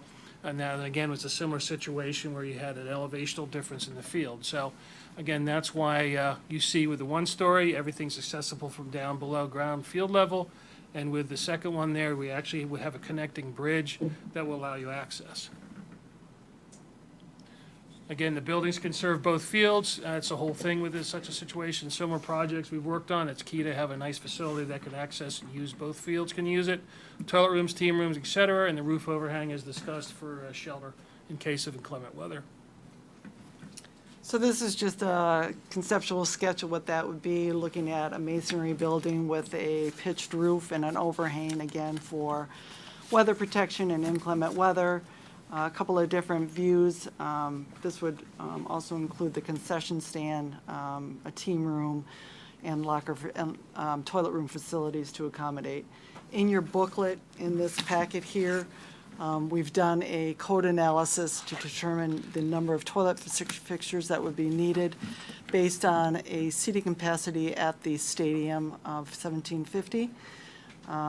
So you can see that our fixture count needs to be increased pretty significantly in order to accommodate that. Thank you. Toilet fixture. Toilet fixtures. I just think that's the one. Okay, and again, the two-story concept here, as I kind of touched base on, again, the same thing here. Now, in this particular case, because it's a two-story, an elevator would be required, obviously. But again, you know, the two-story approach with the observation deck, which Danny could go into the next slide. Yeah, so again, that observation deck would go around the whole perimeter of the upper floor level. Down the lower floor level, we would have the toilet facilities, the training room. On the upper level would have a ticket booth, some storage facilities to accommodate that. There's one more. Oh. Okay, in concept 4, again, this is the tie-in about the needing to get ADA parking closer to the stadium and Anki as well.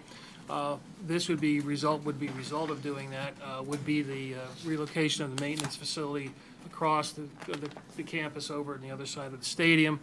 Aside from being the new maintenance facility, you'll be getting your truck vehicles and delivery vehicles off and out of the circulation for the high school. They'll be on their own dedicated area. You'll have access to 30 there. They'll also still maintain the emergency access to the stadium. And what we were looking at here is just a simple pole building with metal siding, maybe a masonry water table, pitched roof. And in the interior would have service bays, maintenance bays, an office area, lunchroom, that type of thing, to get that equipment into a sheltered space that's currently in the outside where it currently exists now. Okay, and this is a close-up of would be the new parking area. This is what the current maintenance area is now. Again, we've, for the purposes of the concept sketch, kind of, filled in the one bay area with ADA spaces, but additional spaces can be put into place. The one thing when we were meeting with staff and discussing this too, the thing is with the use of the maintenance on this part of the site, there is valuable building footprints or square footage in there in this area that really can and should probably be applied to the students, and instead of being used for storage for equipment and maintenance. No offense, Mark, but I'm sorry. None taken. Like that. So just to give you a little bit of a summary on this, the previous bleachers were installed by a company called Wayne Ironworks, which apparently went out of business in 1964. Just to give you an idea. You got your money's worth out of those, okay? They've lasted very well, and let me just make it clear, they are still structurally sound at this point in time and can go on for a couple more years. So just let me clarify that. Anki seating was installed, some 34 years ago. The concrete methodology, the Coliseum approach, as we talk about, might have been okay at that point, but I would venture a guess to say that nobody expected the volume of folks to attend events on Anki Field the way that they are today. So again, 34 years ago, that we're trying to look at their vision 34 years ago and judge it. I'm sure they had good reason. You have both the gym and the track, or the field and the track are up for its normal routine replacement. So that's normal. We have obviously some ADA issues we talked about. So not only is it for our students, it's for our parents, our grandparents, it's for people of all abilities to make sure they can come in and enjoy our campus. And not only our folks, but people from outside that come to our campus, because we do have quite a few folks that come, which is under the use, it just indicates the number of various groups that come in and play on various fields. We have some safety concerns with regards to slip and falls, both on Anki Field and Prevost. There's some things that while we're looking at ADA, we are not required to have ADA at that time because it wasn't involved. ADA didn't come around until 1990, I guess it was. So again, we're looking back on things, but we need to make sure moving forward that we comply with all applicable rules and regulations. So how much is all this going to cost? That's the underlying question. So I want to preempt this discussion to reiterate that this is so conceptual at this point in the project. This is looking at 10,000 feet up and looking down.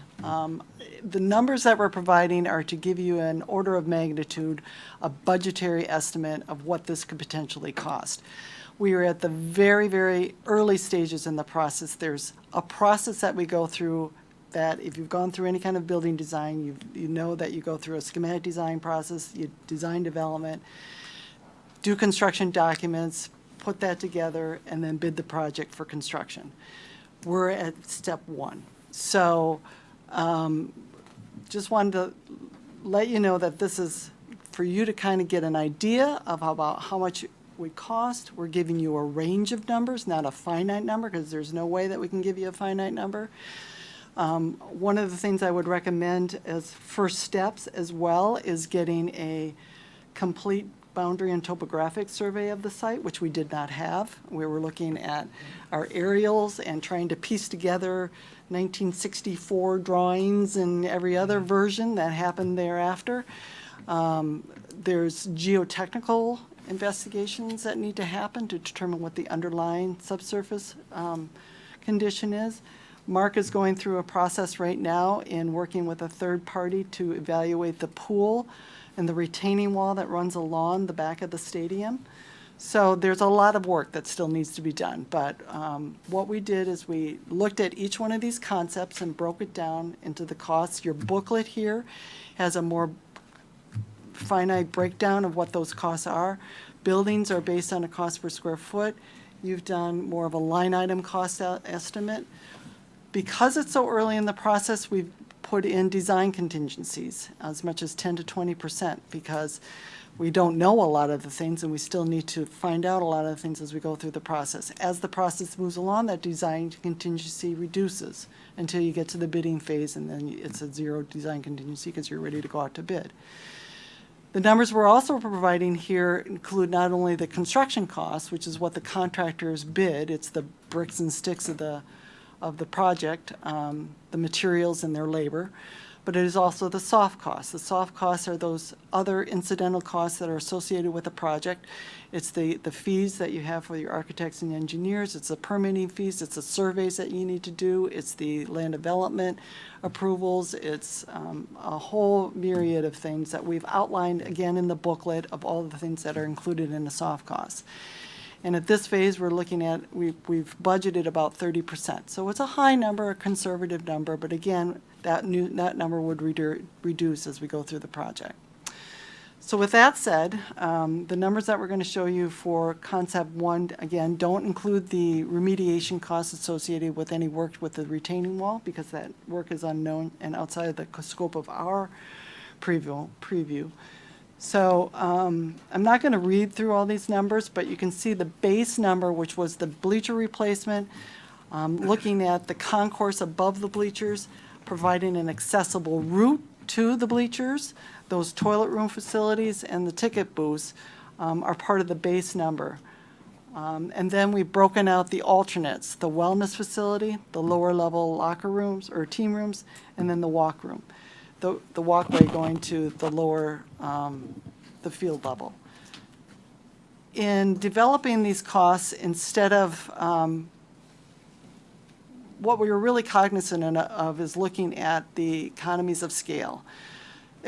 We were trying to find bigger projects to lump projects into because you get a better cost if you have larger projects than if you had a smaller project. If you just told us you wanted to do the team rooms on the lower level, the cost per square foot is going to be much more than if you were going to lump it into more of a comprehensive project.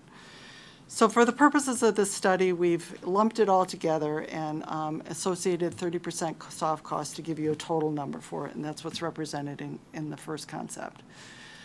The second concept, looking at Anki, again, the bleacher replacement and site work associated with that, construction costs, and then we've added the alternate for the stair access to the Roland Field parking lot, and then applied the soft costs associated with that. So that's around $1 million to do the Anki improvements. Looking at a field house, which is to be a shared facility between Anki and Prevo. In your summary at the end, looking at the high and the low range, the low range is looking at the one-story field house, the lower number, and the high range is looking at the two-story field house, the higher number. You don't double dip it by adding both those numbers into the total summary of the project. So just want to point that out. So that could range anywhere from about $3 to $4 million, depending on what option you select. And then finally, the maintenance facility in doing the site work by putting the maintenance facility in back of Prevo and Anki. Not only the site work, but the building associated with it. And then expanding the parking lot adjacent to the existing field. Looking at that as one comprehensive project would range between just under $5 million to just over $4 million. So that total master plan cost, if you did all of the work that we just talked about, would range between $15 to $17 million. But there's also additional costs and work that needs to be done that were not part of what we did, but things that the district has budgeted for in their operational costs, which include the track resurfacing, which we've gone back and looked at the costs for those and quantified and verified those numbers, as well as the synthetic turf replacement, and added that to the overall master plan cost. So if you included not only the master plan, but the maintenance costs associated with that, you're just under $16 million to a little bit over $18 million for the total master plan. Okay, so you've heard tonight what the findings of the steering committee has come up with. I think they're quite extensive. Not to belabor that, but you know, obviously we have safety issues, ADA, code compliance issues. Talking a little bit about project phasing. For example, if we were to go ahead and decide, recognizing that we recently had a study on capacity, and that is projected that we'll have 300 new students coming into the district over the next 5 to 10 years. What do we do for space at the high school? So if we agree that that is a viable number, we could use the new, if we were to build the new wellness center, we can use the old wellness center for classrooms. So we don't have to worry about expanding classrooms at some point down the road for that. I think it's a comprehensive way of looking at things. When we do, if we were to do the wellness center, that makes sense to tie it into the bleachers because the staging is going to be out by Route 30. They're going to have to drive across the track and the field with the heavy equipment and the materials to build it, and then slowly but surely back away and eventually exit out Route 30. At that point, we can go ahead and redo the field and the track. It doesn't make much sense for us to go ahead and do the bleachers now and 5 years from now come back and say we want to do the wellness center because we're only going to have to tear up the track and the field before its useful life is over. So again, we have to look at the phasing, I think, from that standpoint and see what the best use of dollars are moving forward. There's some economies of scale, as Danny pointed out. The more work you can do, the cheaper it is per square foot. Certainly inflation comes into play. And right now, your bonds, and I'm sure Michelle can speak to this in more detail, but bonds are at historic lows for borrowing money for public projects. The other thing I would say is that we also looked at, with regards to that field house, the new field house, that we did not look at having the total toilet facilities for both Anki and Prevost together. We indicated that we would have one or the other. If we didn't, you'd have to have more toilet facilities if we had everything going on simultaneously on the campus. So we did try to look at this from a standpoint of saying, okay, instead of having 1,750 and another 600 and toilet facilities for the whole group, let's say we're only going to use Prevost or we're going to use Anki and have the appropriate number of toilet facilities for one or the other, not both, to try and save some money and peel it back. You have a question.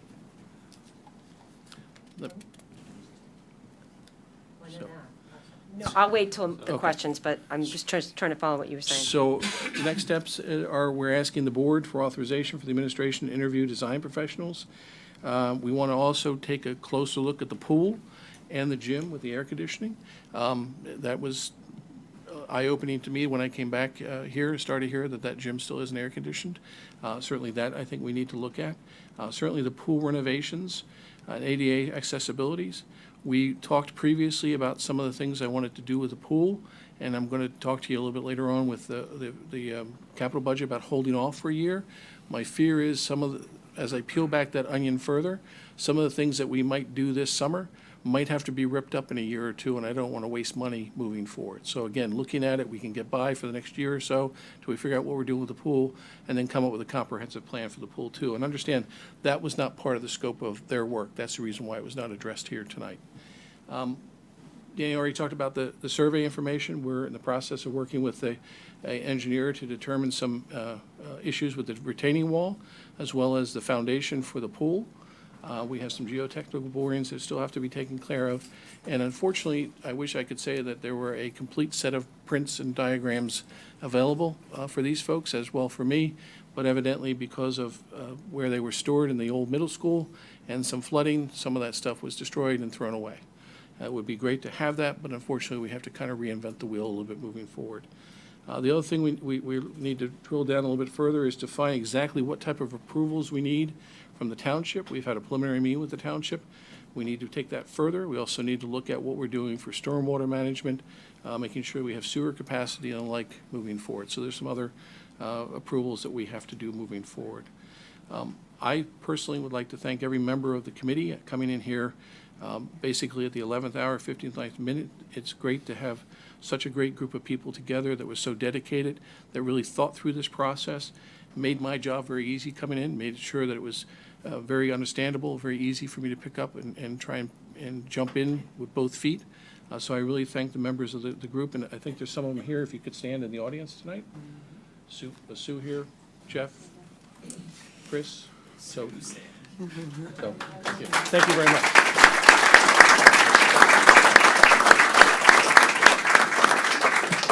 The administration doesn't have to stand. They're not, no. So, but thank you so much for that group, and thank you very much for listening. I welcome your questions, comments, and insights. Mark, can I just say one thing too? I think Sure. this happened before. Turn the mic towards you. Oh, it came before you came along. The amount of people that came out to the public meetings and the passion that was exhibited by the students, the parents, was phenomenal. I mean, we had, 50, 60 plus people at the meetings?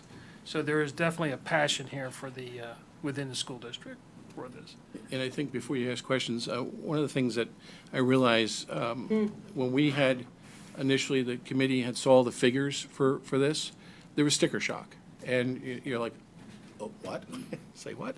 So I thought putting in perspective as to what the original cost of the high school was in 1958 was $2.8 million. In 1967, they put on additions for the A and B wings, and that was for $1.8 million, for a total of basically $4.6 million. Just looking at today's dollars, and again, there's a point to this conversation moving forward, and just in today's dollars, if you do the future value of money, you're looking at $38.5 million is what it would cost to do that project. The telling thing is, the estimated cost for us to build a brand-new high school today is $110 million. So I just use that as an example to tell you that even though we factor in inflation, construction costs are going up much above the inflationary level. Some of the reasons, obviously, there's some code compliance issues that we didn't have years ago.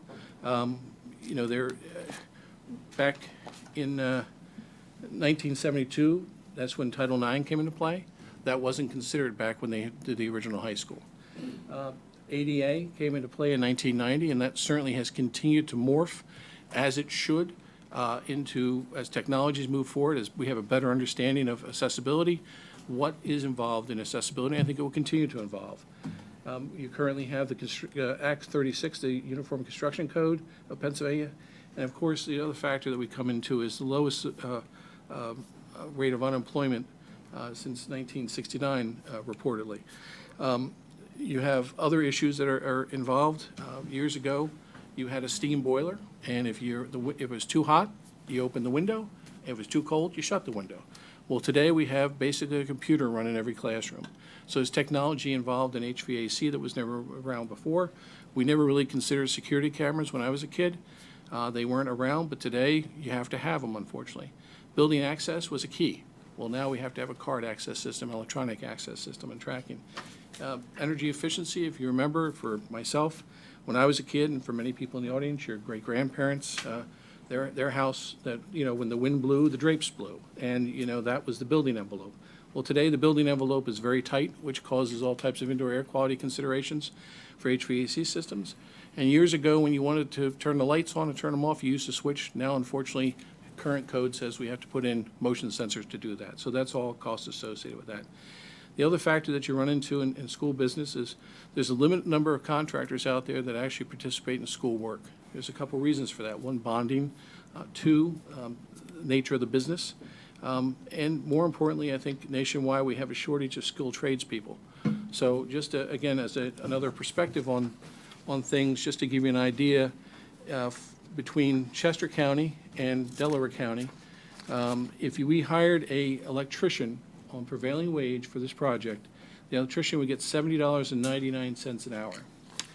If we were in Chester County, that same electrician would get $44.80. So if you try to compare what we're doing here with a Chester County school and say, how can they get so much more bang for their buck?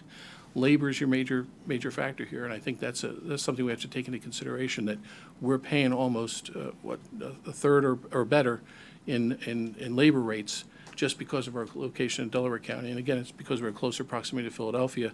As you get further out, it becomes cheaper. So I just provide that as a basis of comparison for you. At this point, I'll shut up and answer questions.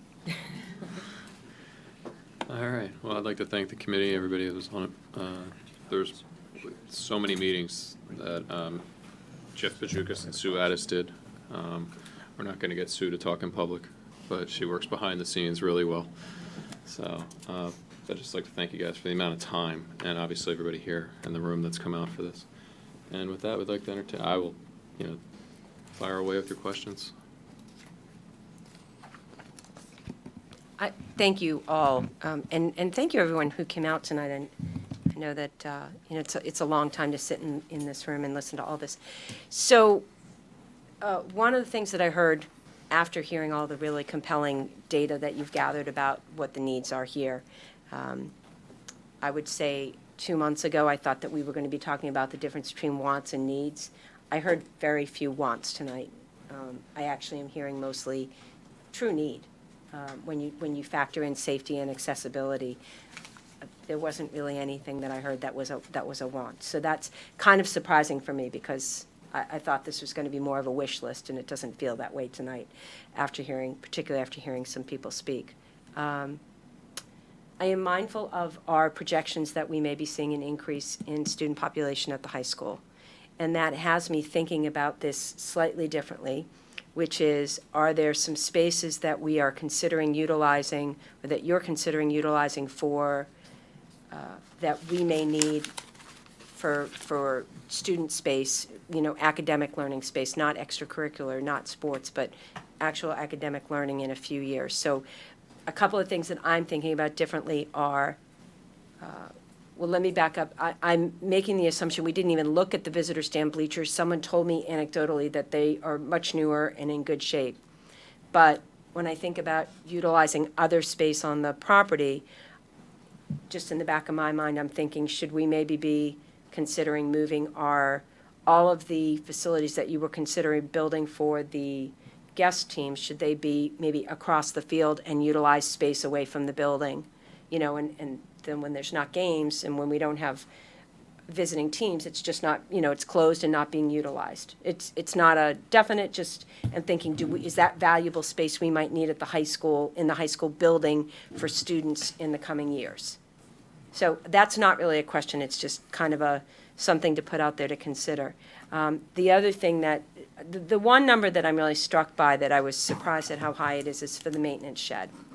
And both because I know its proximity to the stream that's along Lancaster Avenue, and because I'm mindful of how expensive that is, and I'm assuming some of the cost is in bringing utilities and water and whatever else we might need so far away from the building proper. I'm wondering if there's not another property, school property, district property, that could be utilized for the maintenance facilities. I don't exactly, are they specific to the high school, or are they our general maintenance facilities that are used for the entire district? Mark, that's a question. Sure. They're general maintenance facility folks for the district-wide, so that is our central hub. Okay, so there may be a different location in the district that we could utilize that might be more cost-effective with regard to maintenance. I say that only because that was like $5 million. It seemed high to me for that. The other thing is that when I looked at the pictures, there's a lot of slope on this property. You all are aware of that. You had a picture of one of the facilities that you did. Just trying to go to the other one. Twin Valley, maybe? I wondered if there might be, when you're talking about the difference between a one-story and a two-story field house, before you kind of got to that schematic, what I was actually thinking is, boy, would it make sense to just build the entrance to the field house, to a big field house right up at the sidewalk, and have it be similar to this if you go back even a slide, whereas if you're driving along Raider Road, you pull up, and where the stairs used to be and where the people hang out before they buy tickets to stand behind the current bleachers, and before you go down the ramp, is there a way to have made that maybe joined together to, even going as far over as the pool entrance and over almost as far as Anki Field, and build a unit there, one building? It could have the training, it could have the concessions, it could have the bathrooms, it could have an elevator, rather than worrying about all these ramps to get people down, because ramps are still problematic if they're steep or if they're wet. They can be more ADA accessible, but who are we kidding? An elevator would be the best way to bring people in on ground level, bring them down a level, and push them out ground level. Maybe I'm mistaken about that, but I think elevators would be the best way. So when we get to the stage of talking about how we're moving forward, thinking about something that takes advantage of the slope that we have there in terms of incorporating a building and internally utilizing elevators may be a more, might be, rather than a building over here and a building over there. And so that's kind of just an overall thought. You talked about staging, Mark, and if you meant staging in terms of, boy, yeah, it makes sense to rip out the bleachers before we put on a new field, makes tons of sense to me. When I heard staging a few weeks ago, I heard it in the context of, well, maybe we'll phase in this project and then we'll wait a period of time and phase in another project. Unless I'm missing something, I'm not seeing the benefit of phasing this in over a long time. So if there is one, please tell me, one. And two, the reason I'm saying that is the one thing that we did not talk about is for the period of time that this is all disrupted, we won't have access to these sports facilities. And so personally, I would think we would want to try to do this as expeditiously and efficiently / quickly as possible to minimize how much time our facility is without field space. Can I address that for one Sure. second? So, typically, school business, schools go ahead and try and bid projects for summer months. Contractors know that. That's their busiest time. If we were to look at this, and again, looking at the construction phasing aspect of it, if we were to bid this so that it would coincide with the immediate end of the last sports team playing on Prevost, that's that particular fall, for then the demolition and to start, we would really only lose then the spring sports season, and part of the summer, we should be back up and running for the next fall season, and that's the way we could write the bid specification. So by doing so, that would minimize the impact to the students. Yes, the spring sports, the track team would be impacted, the other teams that play on the turf, so it would be the lacrosse team, would be impacted on the Prevost, but they could be moved over to Anki. Really, the only team, I think, if I'm not mistaken, was the track team that was going to be impacted negatively, and we'd have to make alternative provisions for them. And again, looking at it to try to minimize the impact of the students and maximize our time and money. Okay, so the phasing wasn't so much about dragging this out over several years of project, it was more timing of? Correct. Okay, all right, great. Total aside, I hope we decide to do something about the air conditioning sooner than later. I kind of forgot that there's no air conditioning in there. You'd think I'd remember having been in there for an LM pep rally. So anyway, I hope we can figure out a way to do something about that sooner than later. That's not a staging issue. No. Okay, great. Those are my questions. People are going to say to us, what do you mean you're spending all that money? And they're going to think it's fluff, and they're going to think it's wants, not needs, and all that sort of stuff. So I would encourage all of you who came, and you've all been so involved, and I appreciate it, to, when you're out in the community and people are talking about this and talking about this school board that's considering spending all this money on, ponies for everyone is kind of how I reference those kinds of things. For me, the case has been made, but was so eloquently made tonight. I would encourage you all as community members to help us help you by supporting and educating people on what the needs truly are. So thank you for my questions. Anyone? Your mic's. Julie. Okay, so I have just questions, and then I guess I'm going to make a hopefully thoughtful statement. Where was it? I wrote them on top here. Okay, so someone mentioned the track needs to be replaced. Surfaced. Resurfaced. How long is a track supposed to last? This was put in 2006? Six, yeah. Normally, retopping, resurfacing of a track is 10 years on average. So you're 13 now, so you're beyond. Above average. Okay. Above average, yes. That's right. But that's not included in all of this. It was a line item at the end. It That's was. already in budget. It's already Okay. in your budget.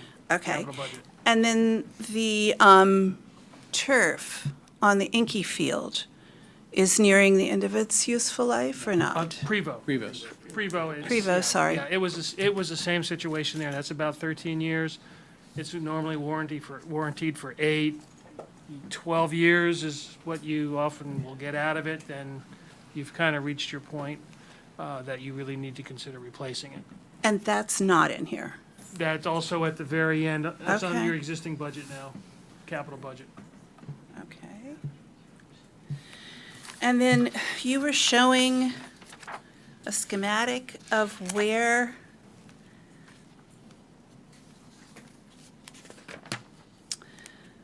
the field house was going to go. I guess this is slide 55 of Schrader Group. Does that make any sense? Have you flipped that upside down so that we're looking at it the reverse of how we were? Is this the one you were referring Yes, to? yes. Yeah, it is. You're actually looking at it, that plan view is you're looking towards the school. The overall site view is you're looking, yeah, it's flipped. It's flipped, All right. I got to think about that then, so. where everything is. Okay.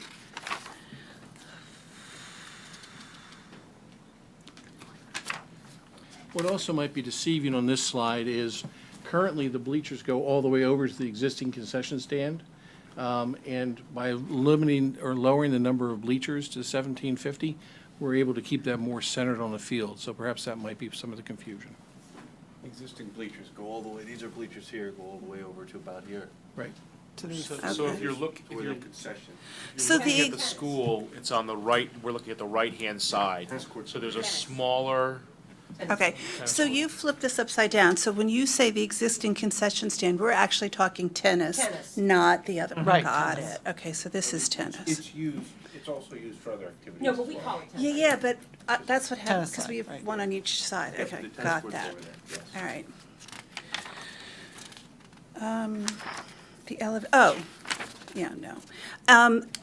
The air conditioning for the gym and the pool and the retaining wall, none of that is in any of this, In the last slide. Correct. correct? Okay. Or no, we didn't include costs. Correct. It of wasn't that, part no. of their scope of the Right, project. no, I just want to, Retaining wall we'd have to do anyway.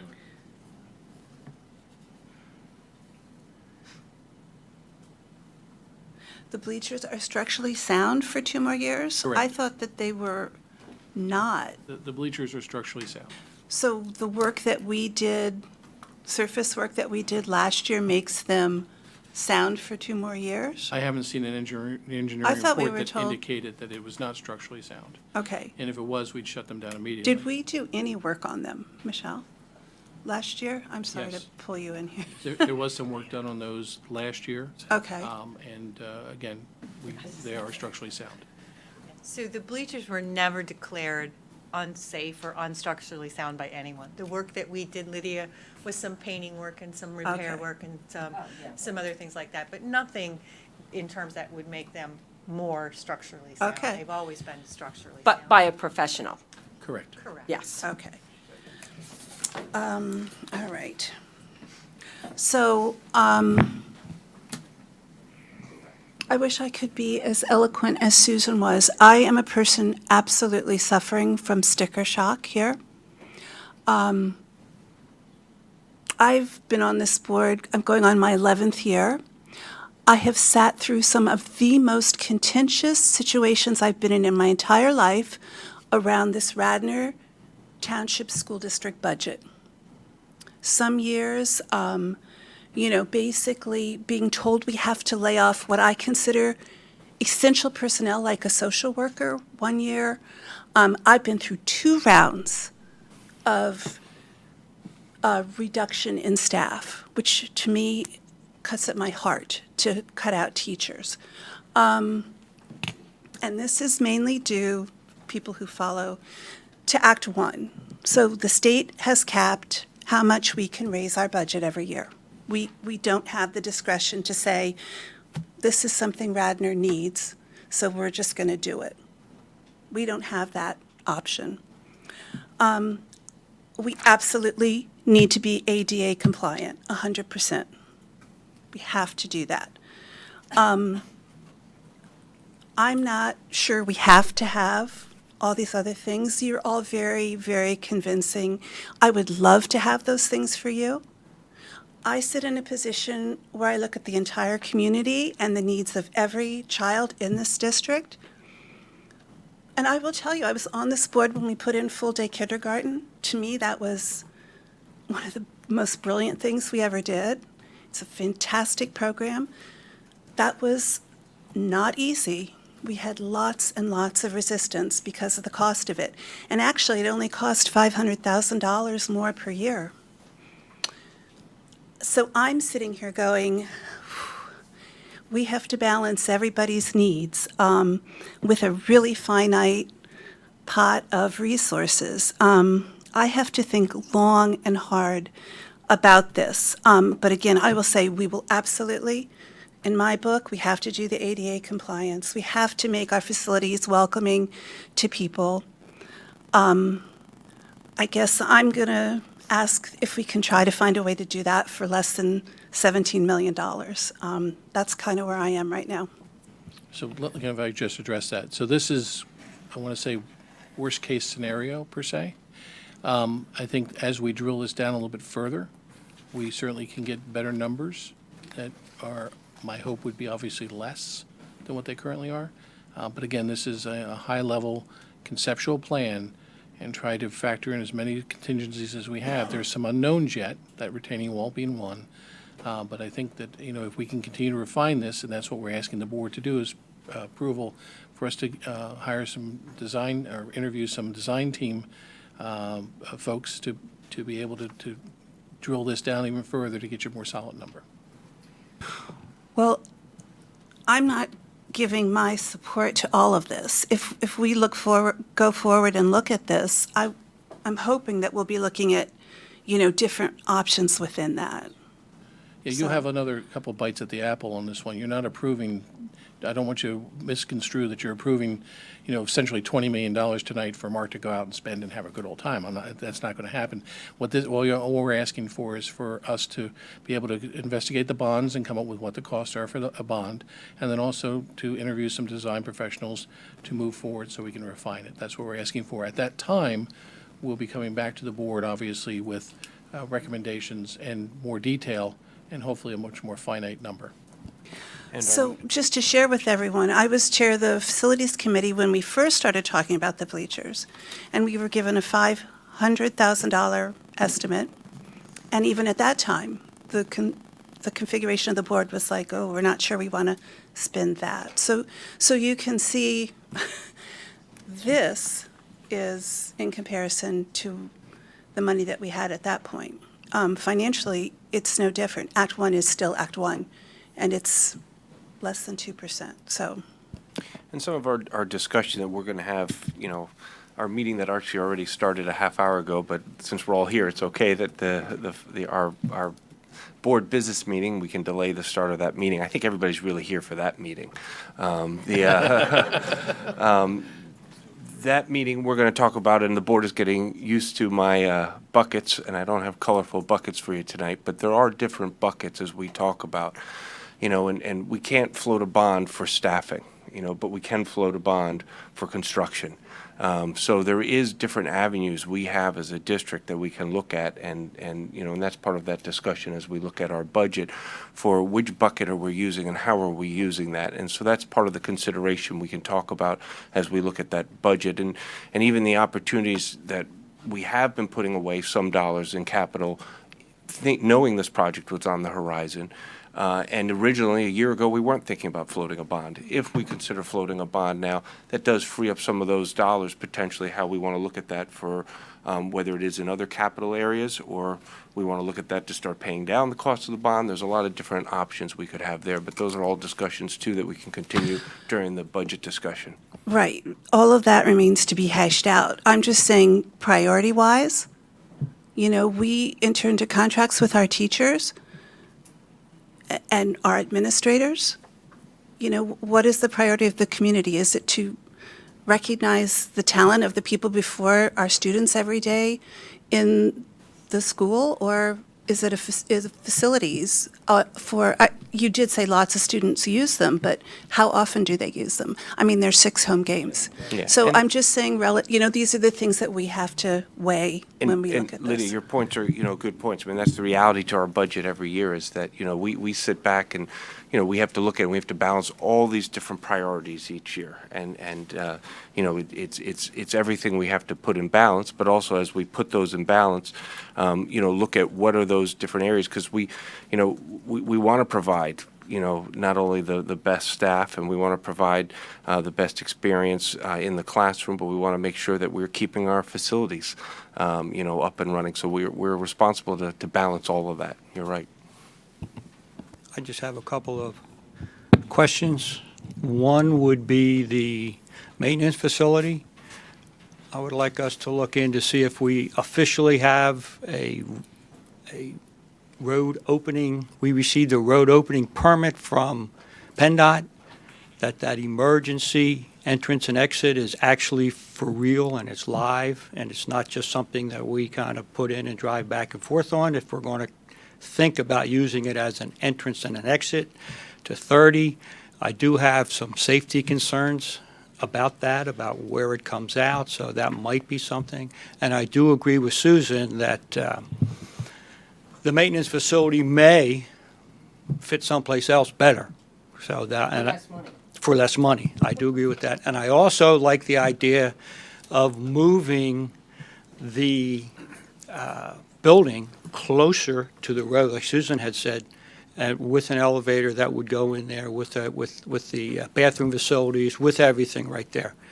Now, my question would be, This is something this was a huge debate. Yes, this is something we had talked about. We gotta say, stop, we've gotta stop. We're all smiling because that was Hugh's original idea, had it much closer to the road. okay. Like that would That's just why be- he's smiling we were and like, that enjoying would be this a bridge moment. too Yeah, far. but I think that the point is, though, that's why we need to hire the architect that can get the real elevations and tell us and do the sampling of the soils to really understand whether we can put that building in there, and if we do, can it be that close to the road? Oh, can and, be. and things like that.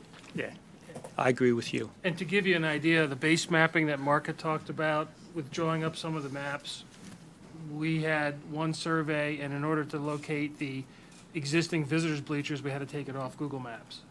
Okay. Because nothing existed. So, I mean, the mapping is absolutely positively needed on the campus. Oh, definitely, And then definitely. the other thing is, we keep on saying elevator, and I know my first reaction to that was, oh, elevator, that's a lovely thing. We're gonna have an elevator now outside, but it's actually cheaper to have an elevator than it is to do all the switchbacks. So a lot of schools will take that option because you don't have to pour all the concrete and do all that additional work. You can just go up and down. Now, that brings me to my next question. Even if you do have an elevator and you do put that building there, it's not going to be open all the time. Okay? Correct. So do we have to have ADA access to that field when that building's not open also? Yes, you correct? have to have site access. Yes, so You we'll- have to have site access. Yeah, that's not going to get us, they're not going to, it's just an added feature that we can put in that I think would be a good idea to do that piece, okay? But we still have to do the ADA compliance piece.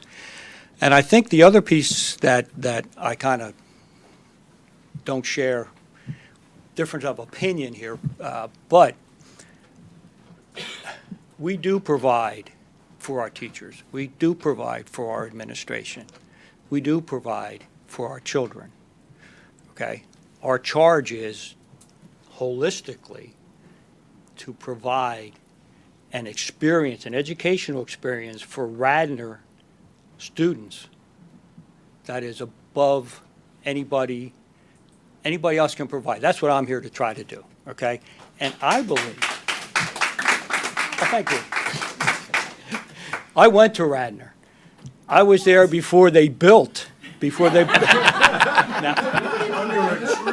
Yeah, I was there before they built the high school. I remember what that was. Chuck, is okay? it Prevo or Prevost? I call him Prevo. Yeah, Prevo. We don't pronounce the T, but I found out he actually was related to one of my dad's relatives. But anyway, that's a whole nother question. So, and full disclosure, I played sports for Radnor. Okay, I was a captain of Radnor's football team. All right. When we built or renovated the high school, I was so upset with the size of the fitness facility that they were putting in. If you can go back and see any of the films, it was horrible that we put something in so small. That was a travesty at that time. Okay, so maybe we can make amends as we're moving forward.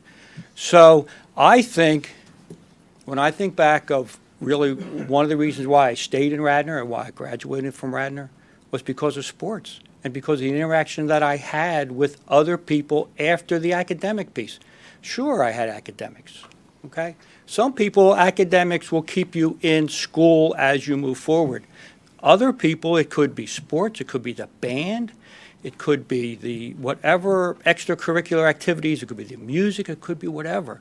So we're looking at the holistic piece.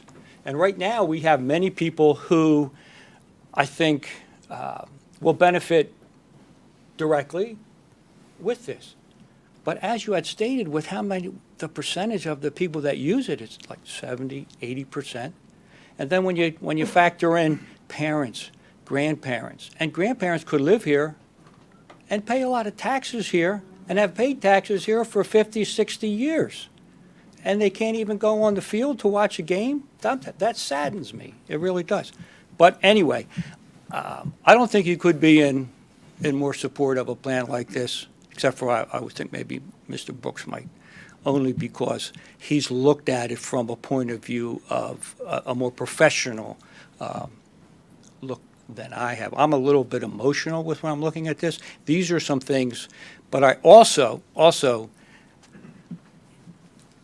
do have to accept some of the blame that we haven't focused on this. I've been on the board long enough that we focused on new middle school. Was that a tough decision? Yeah. Did we float a bond? Yes.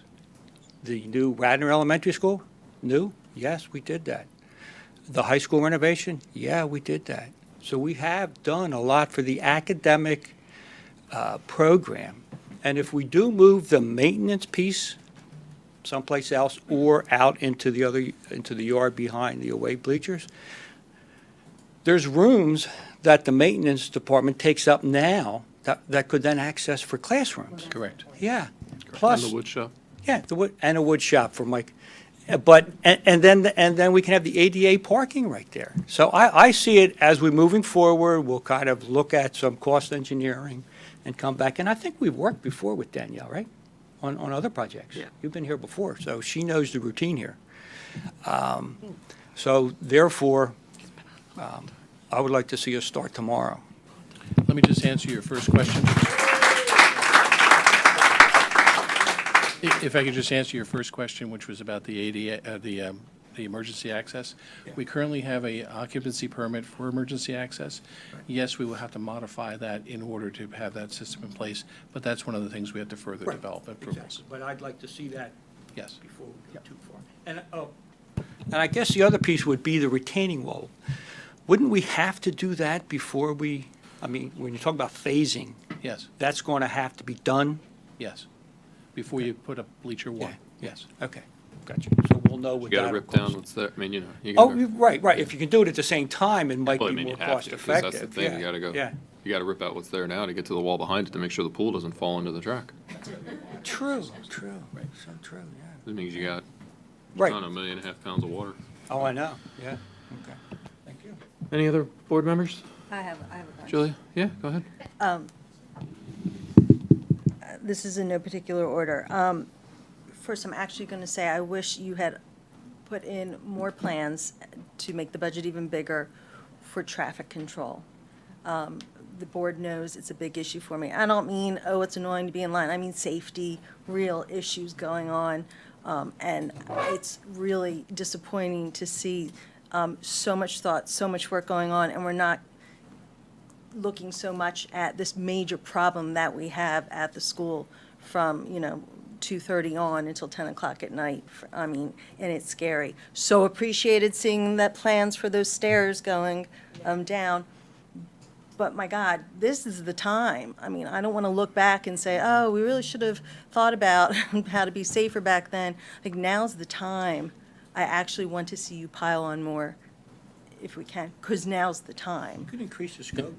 Challenge accepted. Can I That was answer one that? of the things, well, that was one of the things that we started to look at was the traffic too, but we kind of backed away from it because, again, it was the whole, and I don't want to say sticker shock issue, but it was beyond the scope of what we were tasked It's with. just going to get worse. If you build this great facility, it's just going to get worse. Yeah. I mean, I think there were a couple things going on, though. First of all, that was beyond the scope of Schrader's contract, so we would have had to do a new contract for that. Secondly, the point that was made by Patty, which was, we just worked on that. We need to actually do a new study and see what those things did. And that just wasn't, we didn't have time to do that. So we started, there was an earlier meeting with the Facilities Committee where we talked about parking.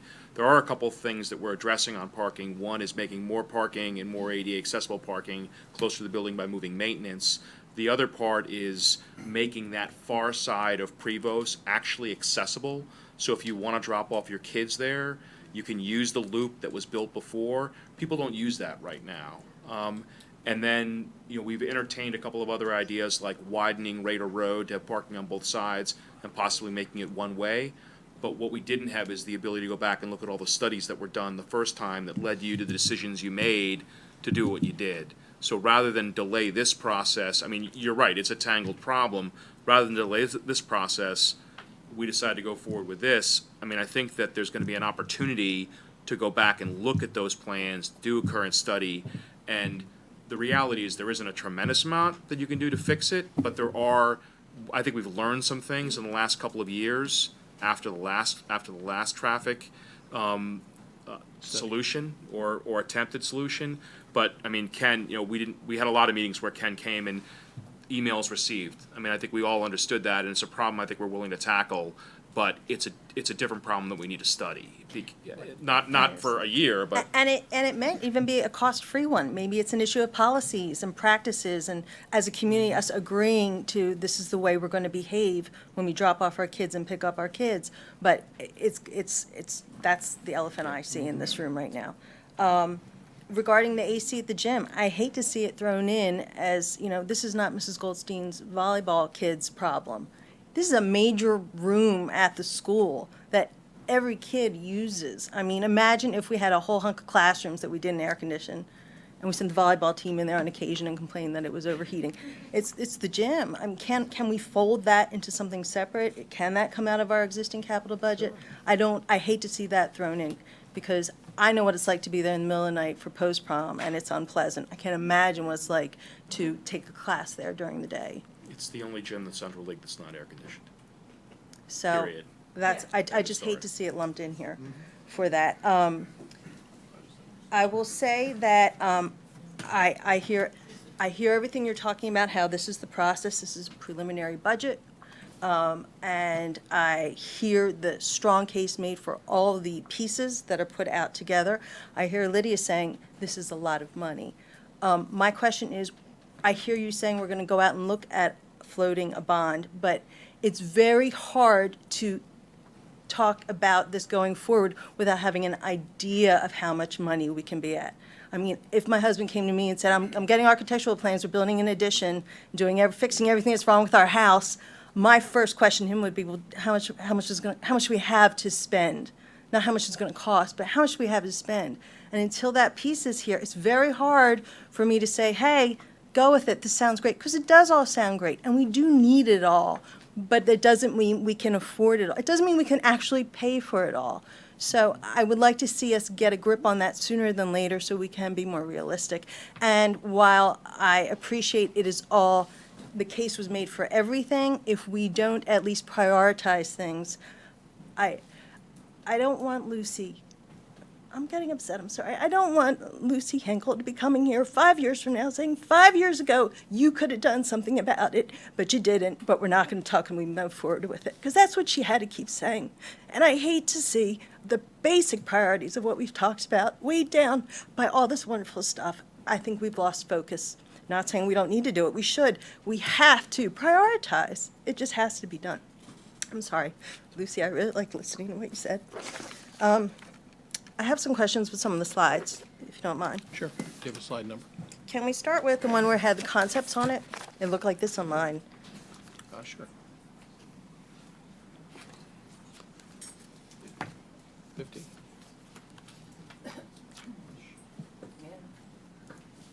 I just want to understand, if you're parking in the back, would you have a direct route to the field house and to Anki Field if you were parking in that back lot? It's really just for maintenance. We talked about having this as where the coaches might be able to also park, the other support staff for various games park, so that we free up spaces up top, the referees, those types of things. We weren't necessarily looking at having the community members park. Subsequent conversations came in. Could we have this as a turnaround drop-off point for kids? If that's the case, then we'd have to look at some sort of pathway. But I think to your point about, or Mr. Madden's point about the highway occupancy permit, and any traffic study we'd look at, we're going to have to look at how much volume's coming in and off of here. And if we have too much volume coming in and off of here, we might be required to put a decel lane on here, which is going to be an additional cost. So again, we looked at this from what. You may not get it. You may not get it, that's true, because you're so close proximity to the Blue Route, that's correct. Right. So, but we looked at what could we look at that we thought we might be able to get with a current permit, with a modification, and not negatively impact the amount of traffic coming in and out of that particular road onto Route 30. Does that make sense? Yeah, so what you're saying is, it's just not realistic, we're going to have handicap parking down there. Probably not, and to be quite honest with you, we'd have some ADA issues getting folks from that point over. Not to say we couldn't accommodate that, but that's a lot more walkways and pathways that we have to put in place. Because that's what I that's just where I thought you were going with all this, and I thought, oh, well, that's wonderful. Then they have direct access to the field house and direct access to Anki Field all on one plane. We could certainly look at that if that's the avenue that we go down, yes. We certainly could look at that. Okay.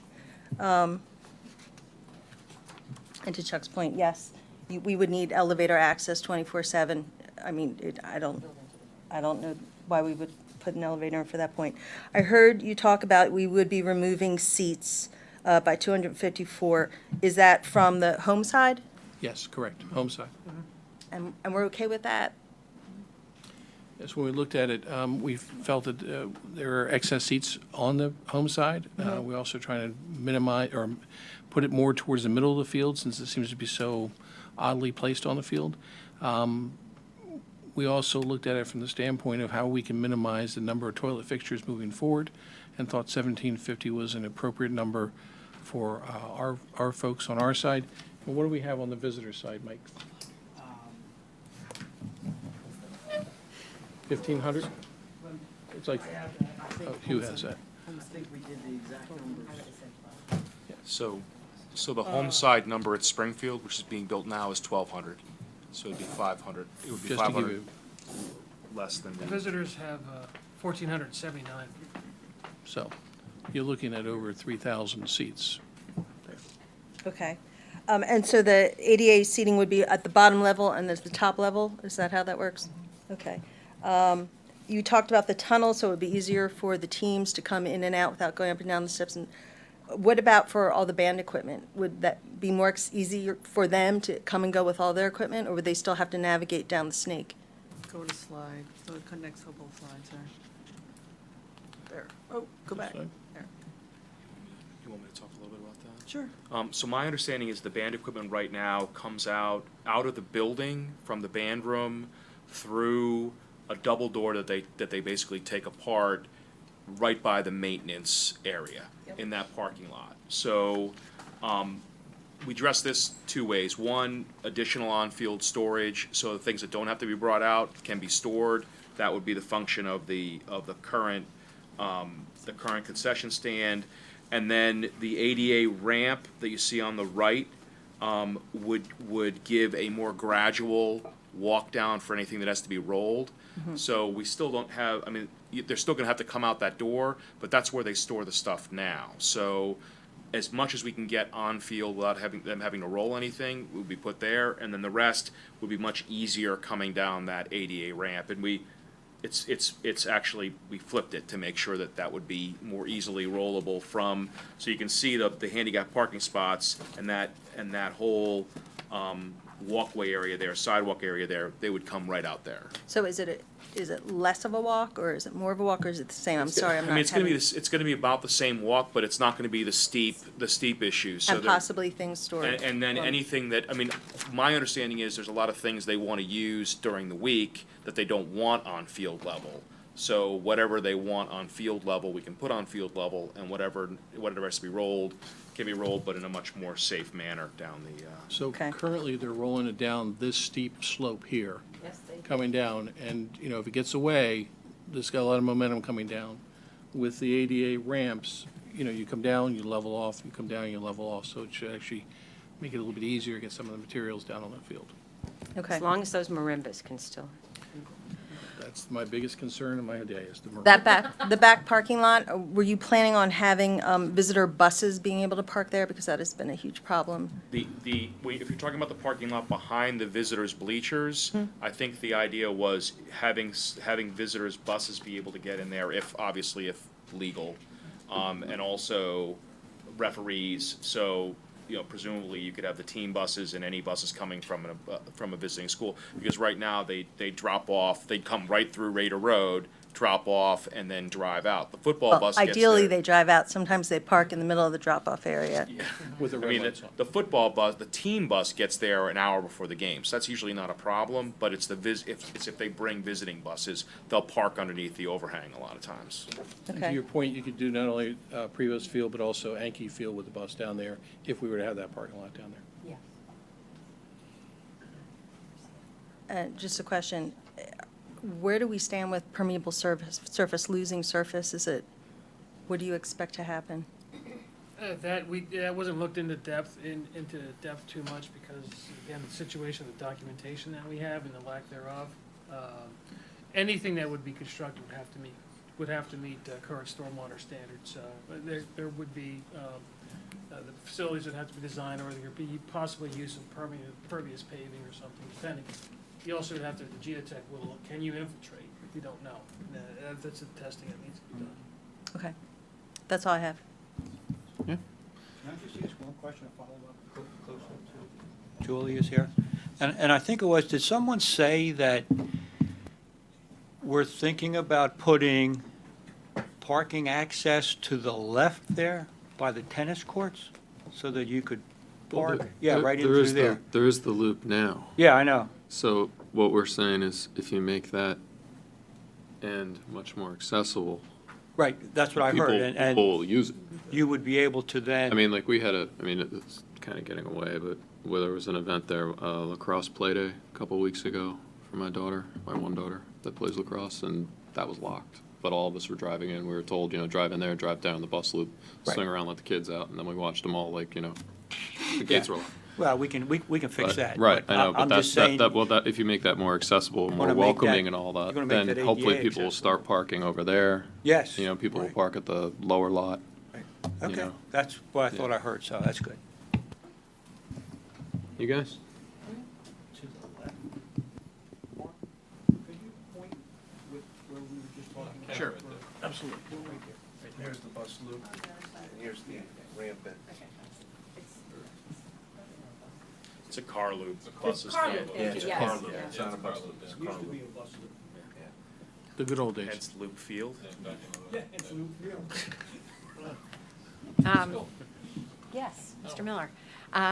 So a lot of what people have said already, I agree with. I think Susan made a good point about, for some reason, this was framed at some point as wants versus needs. But with this material, I don't either see anything really that falls into the wants category, because for me, this was, if someone said a few months ago, in 2 seconds, could you see yourself endorsing with no data? I would say anything that's not ADA compliant or unsafe has to be remedied. And after looking over this presentation and hearing the stories, everything falls into ADA and safety. And that's, we provide an educational experience here that includes a commitment to safety. So we got to do this. And as part of an educational experience, it is extracurriculars and all the other things that we provide here. It's academics are important, but everything else that we do that we're talking about tonight makes for a comprehensive educational experience, and I think it should be excellent. We invest in excellence, and I think it's crucially important we do that. My concern is, how do we make sure we don't get into the situation again when all the students here eventually have the opportunity to enjoy safe, ADA compliant, state-of-the-art facilities? I have a lot of confidence in Mr. Brooks, but we all, probably none of us will be here when it's time to refresh these things. So how do we make sure that we leverage this to be in good shape with our facilities going forward? Sure, please. And that's one of the things that we've talked about as a board, and we talked about even for bringing on an operations director, the importance of having a long-term plan, that we take the time to look at all of our facilities and have a long-term plan and understanding. Even if some things, that don't come, to fruition or happen, but that's part of the reason why we're so thorough with the capacity study. We still need to dig deeper to understand some of those numbers with the capacity study, but we don't want to be a district that wakes up and all of a sudden goes, oh my gosh, what happened to this facility or what happened in this building?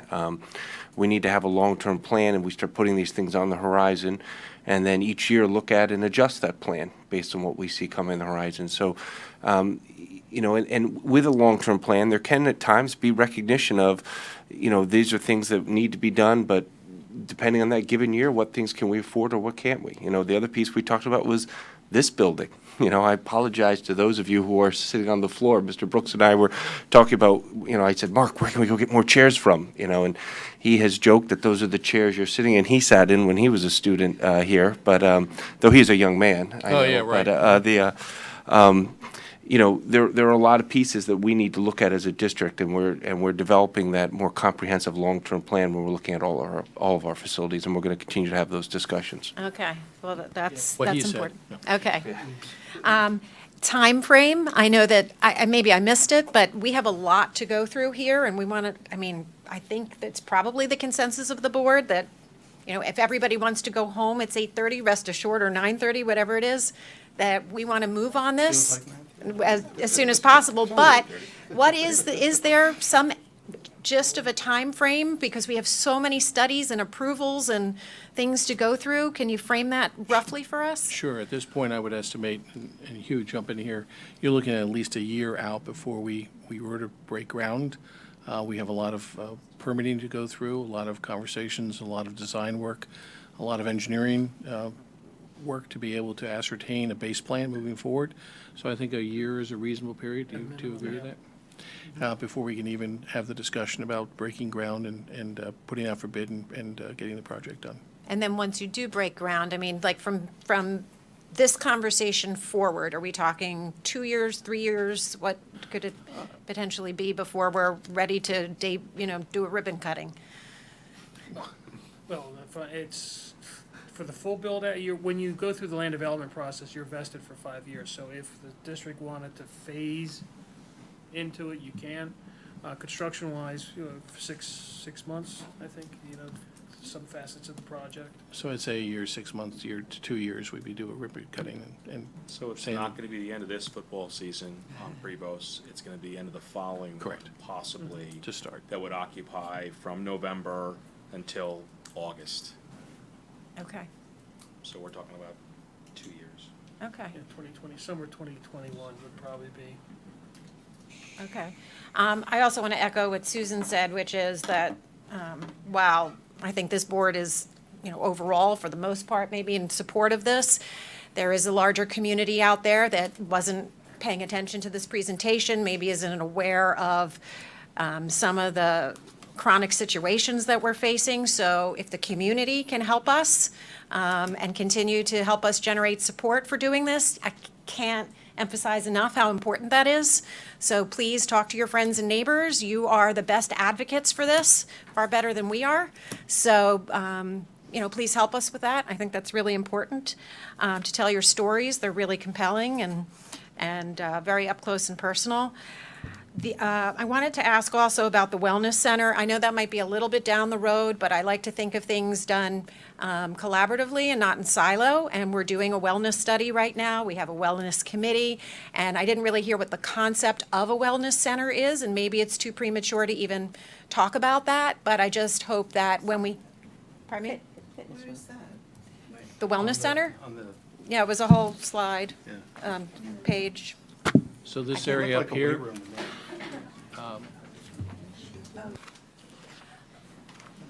But if wellness center is another word for fitness room, I guess what fitness room, what I'm wondering is that because, we put a lot of emphasis on wellness here, we, maybe there are other opportunities to expand that to help us create a larger wellness community out of that space. So talking to the other departments that have to do with wellness and thinking about how they conceptualize a wellness center might be important to leverage the opportunity for such a center. That's kind of what I was saying with that. The Radnor Trail expansion, is there any implication for our initiative here in terms of the township's trail extension project? The only one that I could see is whether or not we do access that road for the maintenance area in the back would have to cut across their trail. But we already have that basic road in place now. It's just a matter of probably expanding it to another lane. I have not had conversations with them regarding this. Certainly that would be something that we'd want to bring in those players, as stakeholders, have that conversation so that we're all working together for a common goal here. Mm-hmm.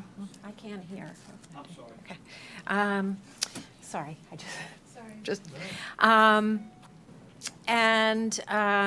the impact of construction when these things are under construction. I know a lot of it's is during the summer, But does that mean that if a sports season is impacted, that sport doesn't play, or are there alternative arrangements made? What usually happens with that? We would look at alternative arrangements. Again, we believe if we were to start at the end of the last game on Prevost, whether it be football, soccer, or lacrosse in the fall, maybe not lacrosse, but soccer or football, on the fall, the spring sports season would be impacted. We talked preliminarily about just moving all games that would normally have been on Prevost over to Anki, and maybe as a phasing process, we do Anki bleachers first. Then we come back to do Prevo and have the kids play over there so they're not impacted. The only group that we saw in conversations initially that would be impacted would be the track team, and we'd have to find an alternative location. So whether that be one of the universities, whether it be another school, for a period of time for the kids to be able to practice, and then perhaps we just go ahead and schedule them as all away meets, since we wouldn't have a home track available for them, at least for that one season.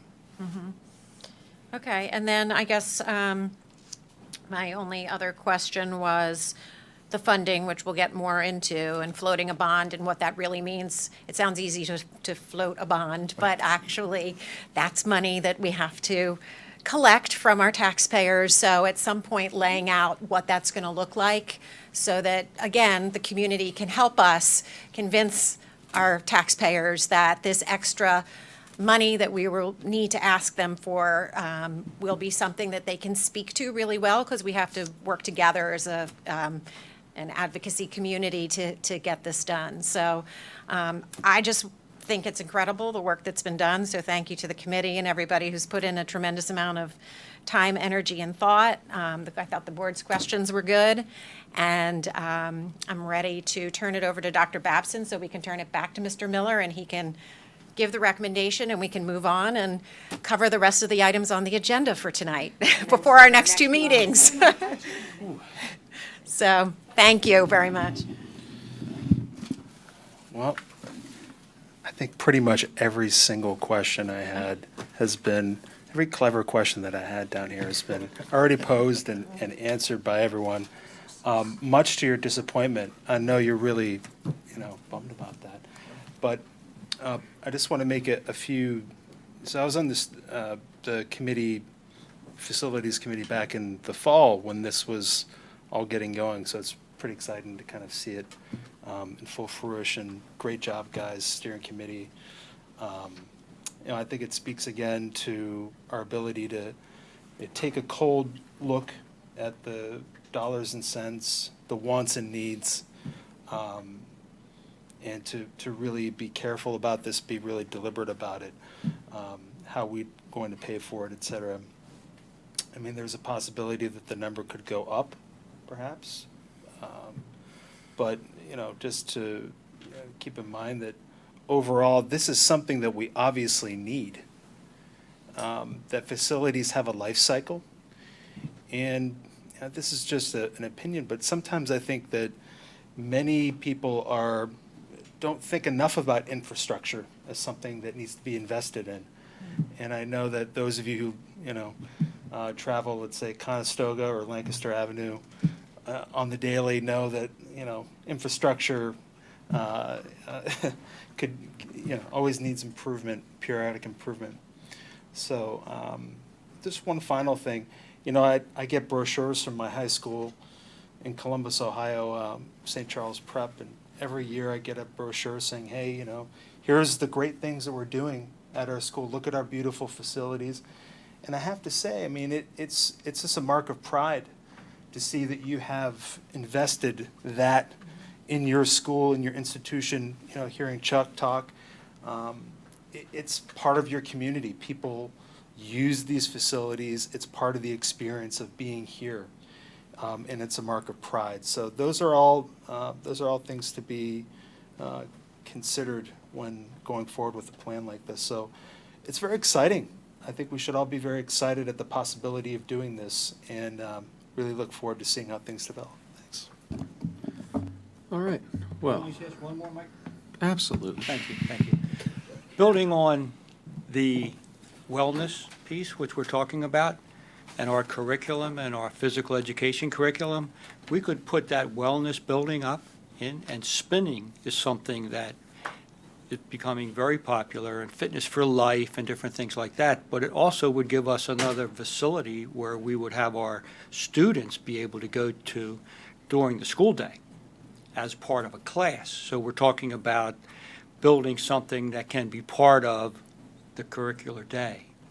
And then also be for training athletes and this and that. So there are dual uses of the different facilities. Multiple uses. Multiple uses, very good. Thank you. Oh, Mike, sorry, I had one more question.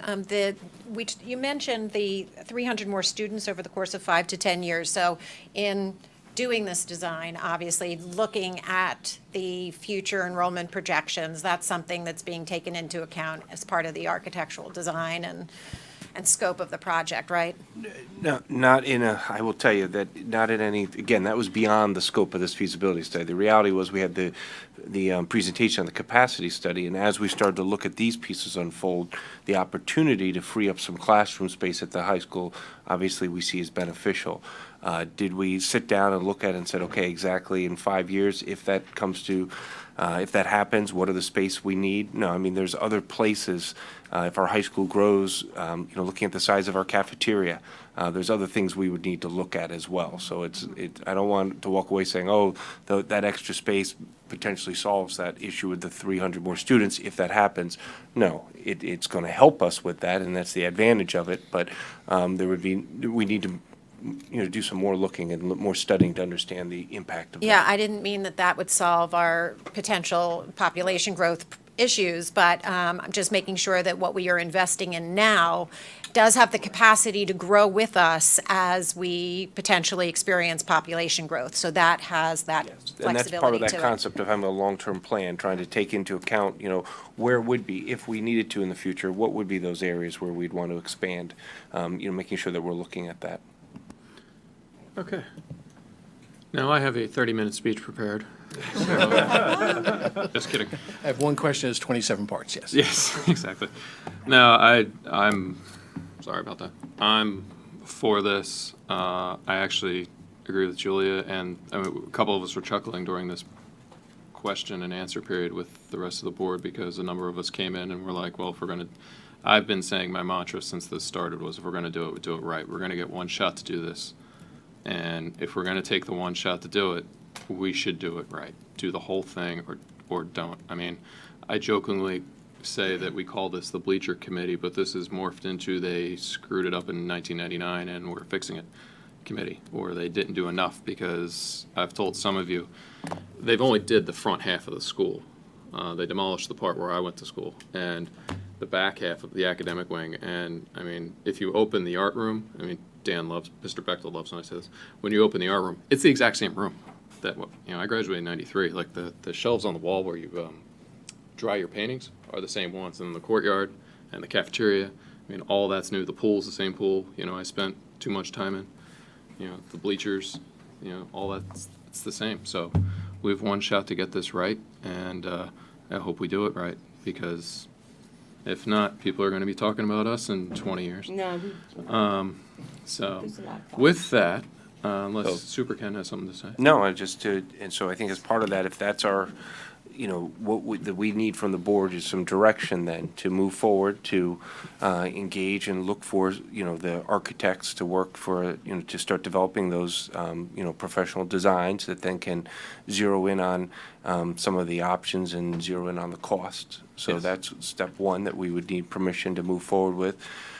Step two is we would ask Michelle Deco to start looking at, and we can start some of that discussion at our next meeting, but to look at what does it mean to float a bond and what are those costs, and discuss those pieces as well. Right, what our And for her to be, borrowing capacity is. our current borrowing capacity, and to start investigating that piece, so we'd direct her to do that.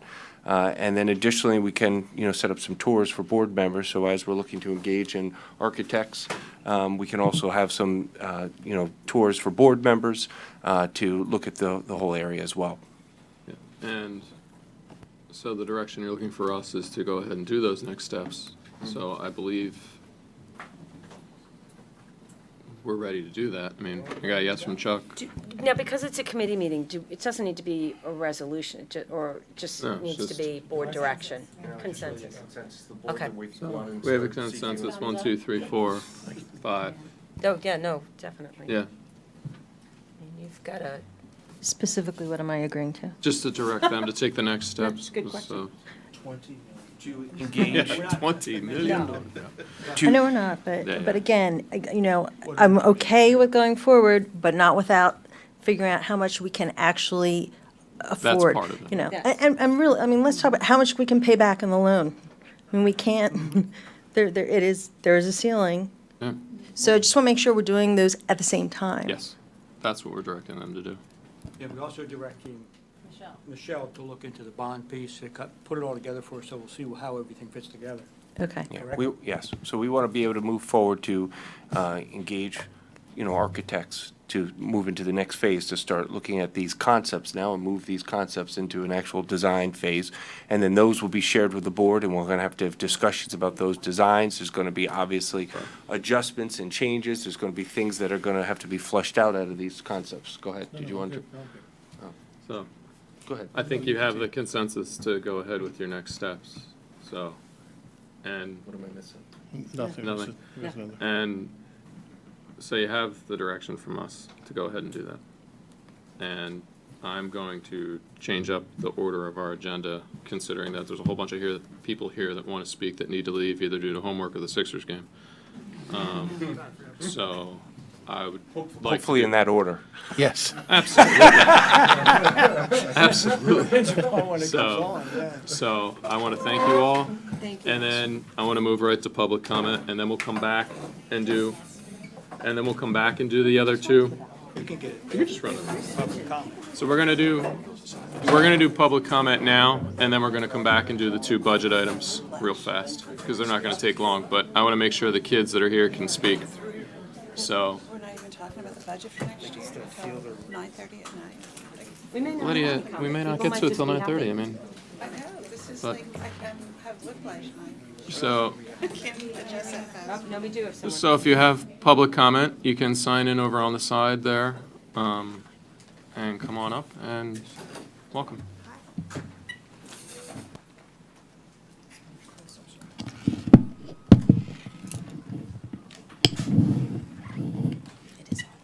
Thank you. So, good evening. My name is Katie Sampson. I graduated from Radnor High School in 1998. My older brother Brian in 1996. My younger sister Molly in 2012. My mother, Banny Ackerman, who's here tonight, taught for RTSD for 25 years. My father, Peter Sampson, helped launch the Radnor Youth Lacrosse program, and despite his retirement party last year, is still coaching in the Radnor Youth Lacrosse program. My stepmother, Lynn Sampson, also serves as the chaplain for Radnor Township and is the chaplain for the Radnor Police Department. My oldest brother, Dave, attended the Shipley School, but we don't hold that against him. Despite constant construction, closing of hallways, parking lots, and a full choir of machinery, from 1994 to 1998, I went to Radnor High School and had some of my best memories on the campus of Radnor High School. I remember the Special Olympics, being assigned as a hugger to athletes with cognitive disabilities and admiring how hard they work to achieve their goals. Celebrating the 100th anniversary of Radnor versus Lower Merion football rivalry and bringing back the carnival made famous by director and Radnor alumni Radnor Kleiser in the 1978 film of Grease.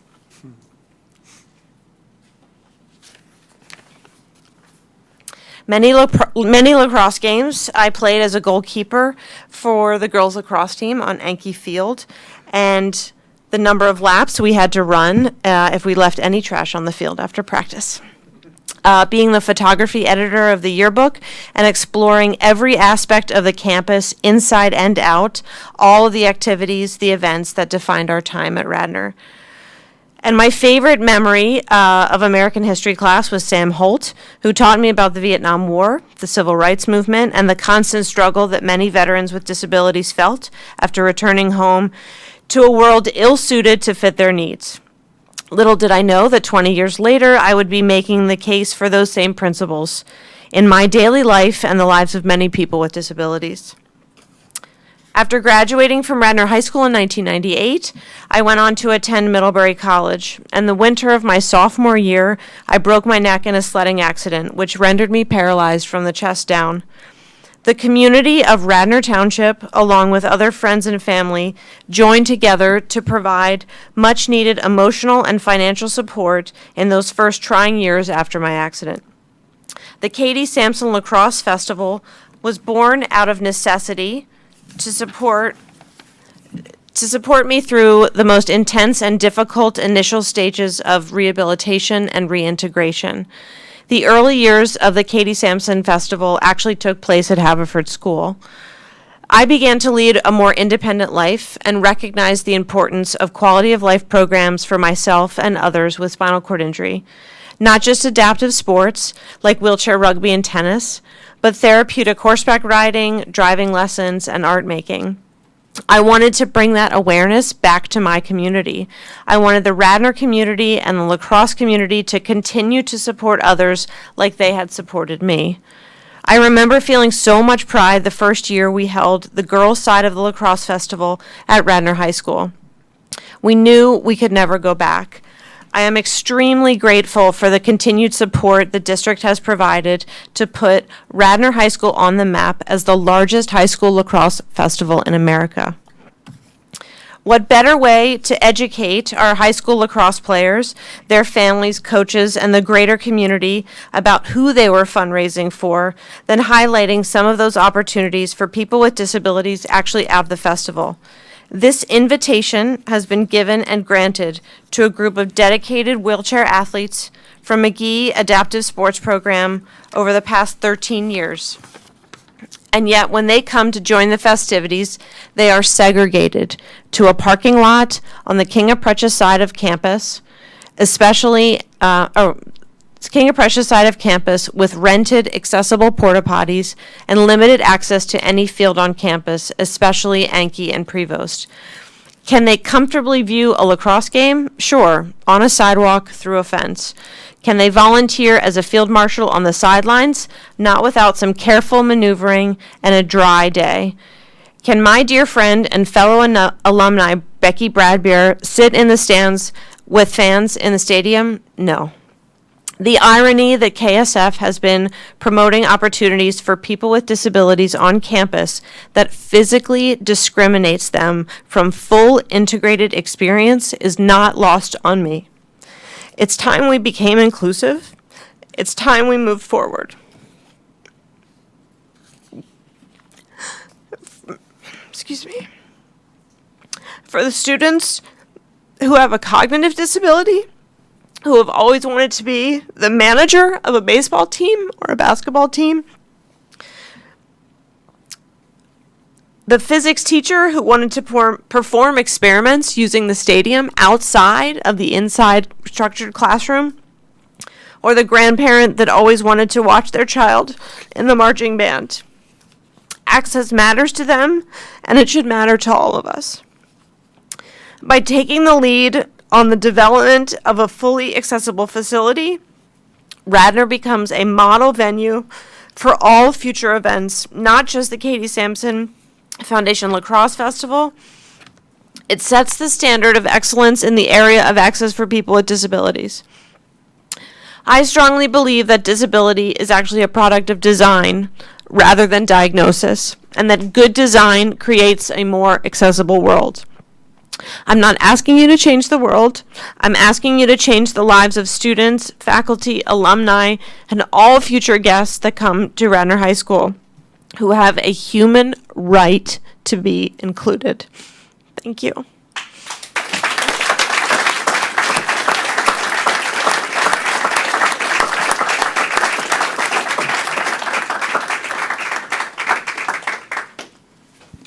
Thank you.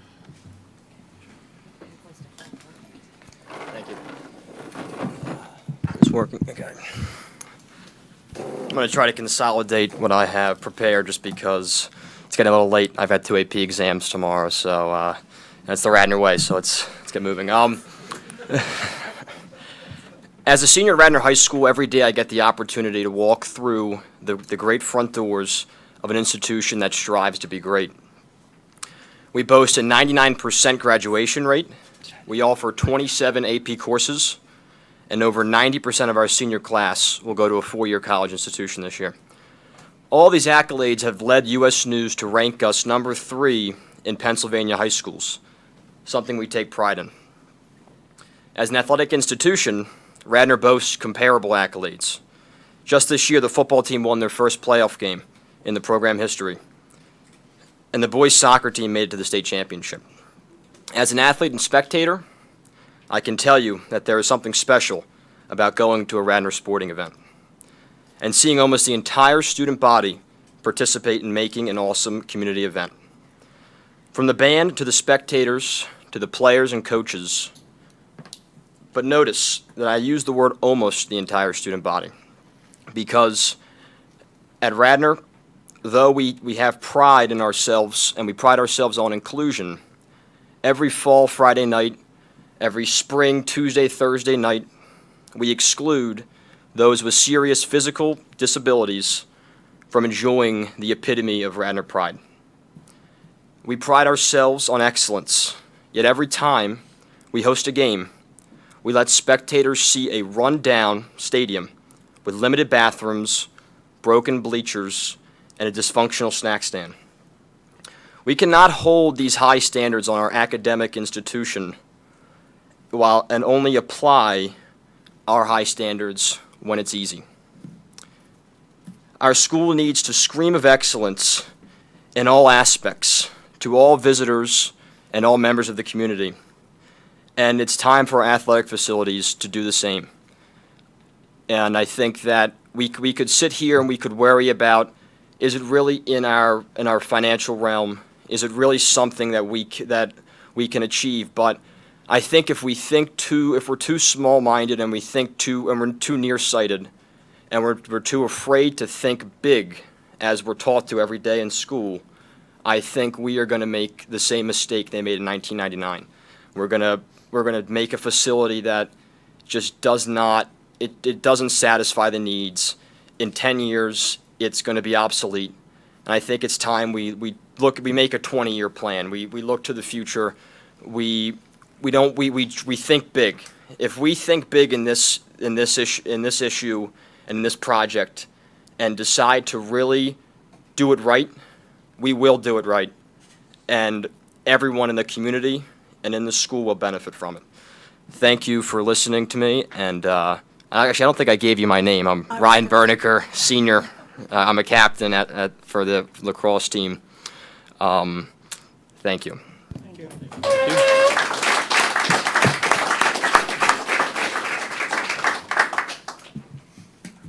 Hello. Hello, everyone. It's great to be back here on a Tuesday night. I miss this.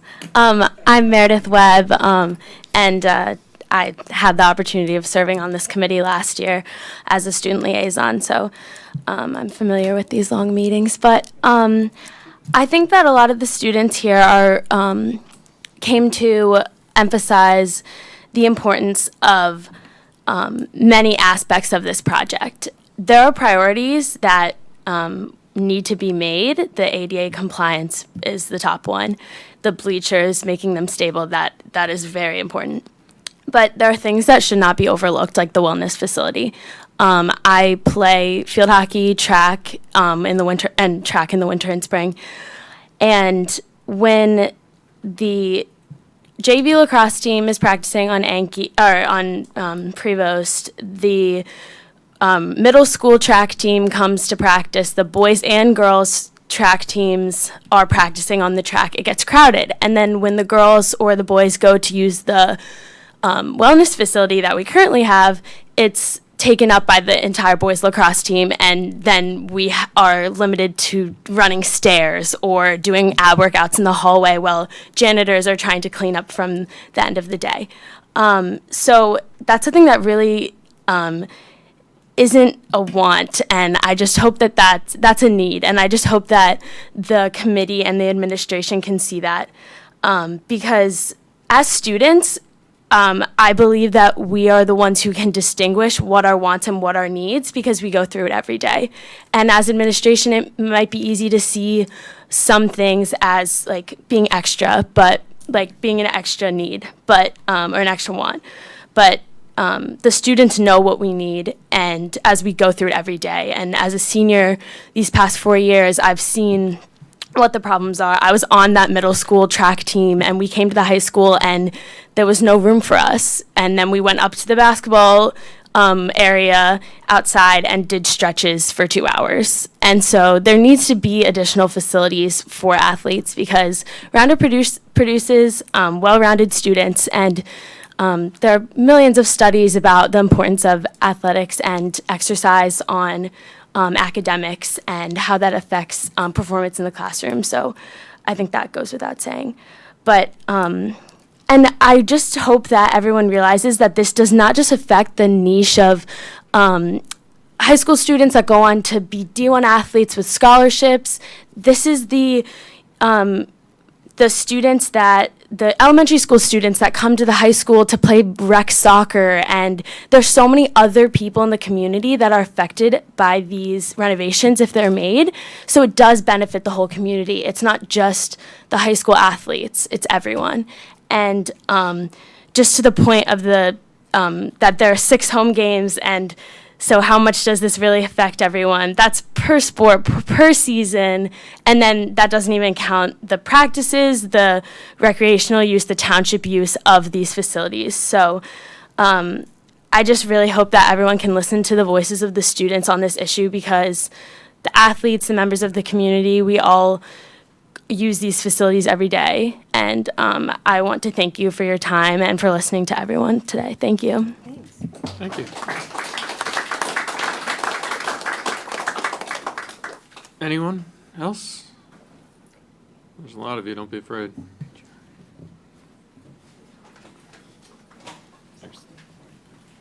Is somebody being told? Oh, we thought. Sure, Chuck's warrants are probably expired by now.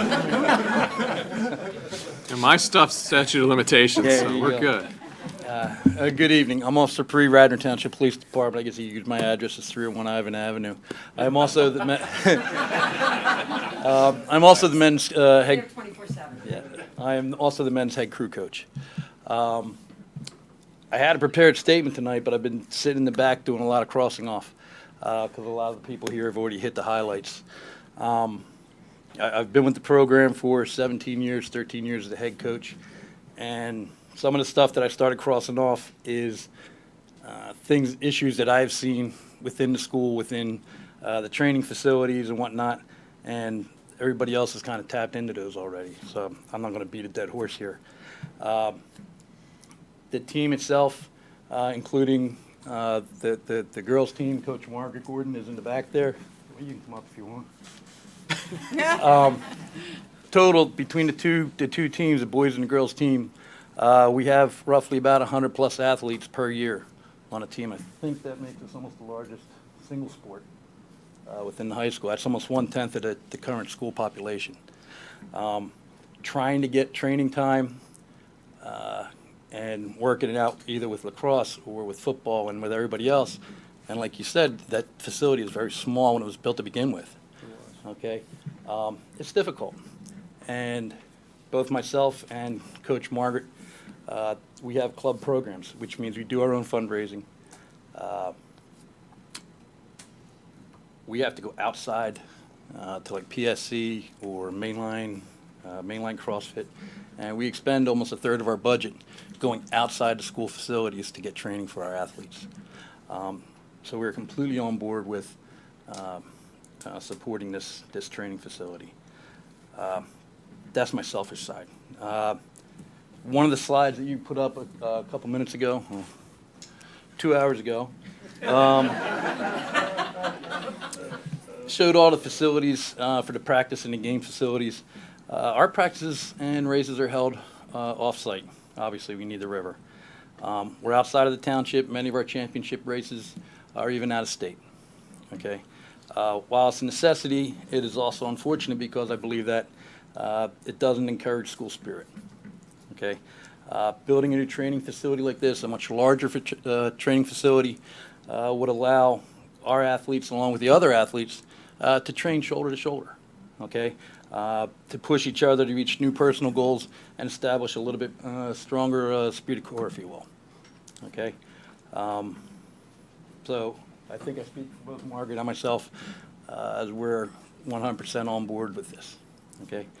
I added a side note at the end. You brought up the you brought up about making someone brought up about making the two-story coming straight off the sidewalk. I think maybe Ms. Stearns, maybe you did in the very beginning. I think that's an excellent idea. You come right off the sidewalk. You can make the second floor with a porch on it. You could have ADA compliant porch on the side. People wouldn't even have to go down an elevator. They could see both sides of the both fields from both sides of the building. Okay, or you brought up the fact of the elevator. You don't need to have the elevator inside the building. You can have an outdoor elevator so the building could be locked at night. However, if you have other facilities or other activities going on, they can still use the elevator. The elevator could be a 24-hour access. Just the last thought that I had.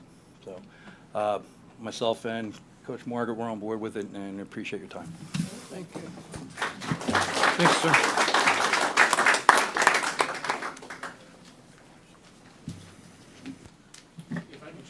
If I could just comment on that real quick. Let me just say that there were conversations since I've been here about what we can do for the crew team. So you guys were not forgotten in this process. You might not have been specifically listed in this, but we did have several conversations about what space we could adapt so you guys could have your erg machines and some other equipment in there, so you guys are taken care of as well. So don't think you weren't included in this. My daughter Rose. Now you know why you were included. It's assuming he was listening. Hi, everyone. I'm Jamie Pluto, 503 Ramblewood Drive. I'm going to keep it really brief because sadly, the exact story that happened to my mother in the fall, you already heard from somebody earlier about her mother falling down the stairs. I still picture it in my head, my mom tumbling over backwards and catching her, senior night in the fall.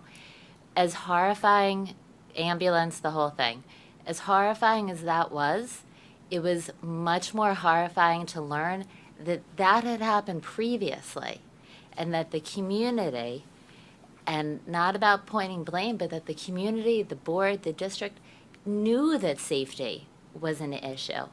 I get it, money, it's a lot of money. But think about it, instead of talking about do this or do that, think about it as an and think about it as something that can be done instead of settling lawsuits, which are going to be inevitable.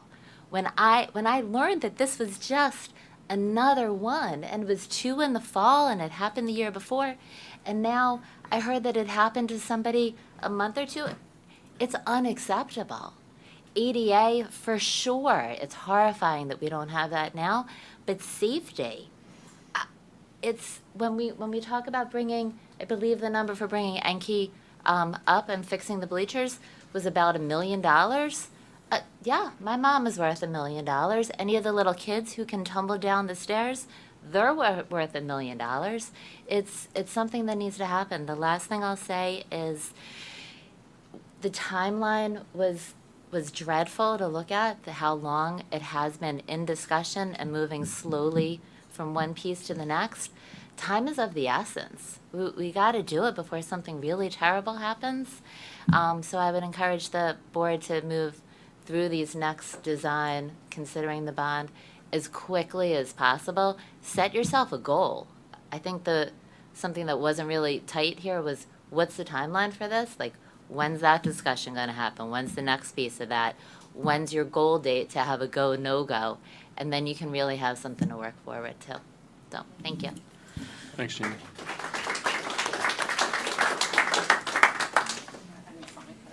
Hello, Claire. Hi, everybody. I'm Claire Gerton, and I live at 231 Lenore Avenue. And as I was asked in the fall or in the early meetings to come and talk about these facilities as a parent, and I started to reflect on like you, Susan, the school district is such a source of pride for me that I only feel good when I'm on campus. So I wasn't thinking of it of what needs we had. I was thinking of wants. But as I reflected longer, this is my 19th year with children in the school district. I have 5 more to go. That late. 5 more children? 5 more years. 5 more years. That I would ascertain that, and how we use the campus at Radnor High School is a cornerstone of our community that every child uses, not just the high school kids, every child in our school district uses that campus a lot. Swimming lessons, band, whatever it is, a lot. And one quick story, and then I will move on. But when we had our little late baby, and as the director of the Katie Sampson Foundation of Development for over 10 years, we were quite involved with that festival. Our little baby, whose older siblings were already entering the high school, when we would enter campus and drive on Raider Road, she wouldn't say Radnor High School, she'd say Katie Sampson. We were here at the Katie Sampson site. So that Radnor High School campus means a lot to a lot of people. And now that we've gone through this presentation, my rose-colored glasses are off.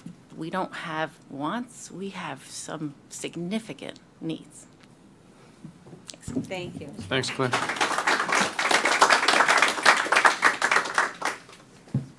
Lou.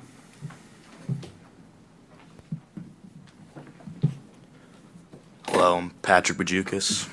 So I just had a couple comments because what I had written was already discussed earlier, and I have a lot of the same experiences with my grandfather not being able to ever watch me play football or soccer at Radnor.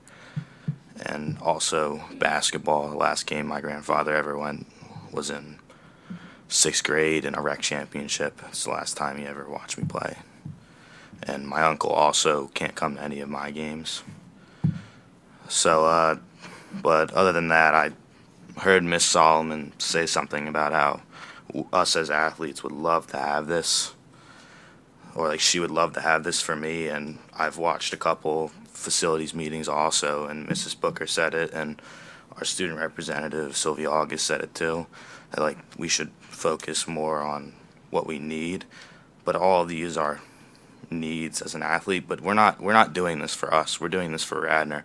And Mr. Babson said it best. Like, he likes looking at his card of his high school, and I think as an athlete, a student athlete, we want to leave our legacy at Radnor. And we're not doing this to just get the next big shiny thing. We're doing this to make Radnor a better place. And I hope I can look back here in 10 years and look at this like a place I want to have my kids or something. Like, it's a little crazy to say that now,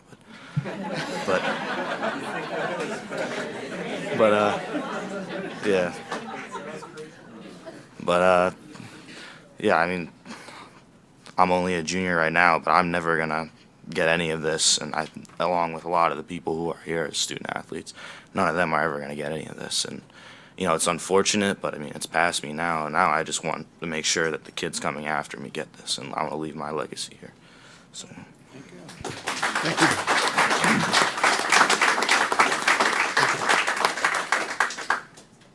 Anyone else? Anyone? Going once? Going twice? Jeff? No. Okay. Okay, that's it for public comment. And now we're going to move right back into the capital plan portion, or do we want to take a 5 minutes? Well, I was just going to say, just so, because people did mention a timeline, the Facilities Committee, you can be expecting to see us meeting probably every month No, we're going to meet every month over about the summer. this. And, yeah, we'll probably meet in July, which we usually don't do. Yeah. We'll probably meet in We're July. not sitting back. But Yes. and Ken, you want to say something before everyone leaves? No, just. We're going to finish. We're going to finish that. We're going to finish Just that. before everybody leaves. Yeah, no, just thank members of the committee and the public for being here again. Appreciate that. We can go on with a couple items for facilities right now, or do you want to take a break, or what do you want to do? However you want to do it. We only have a couple items. We only have a couple items, so take a break. All right, why don't we take a break? We'll take a 5-minute break.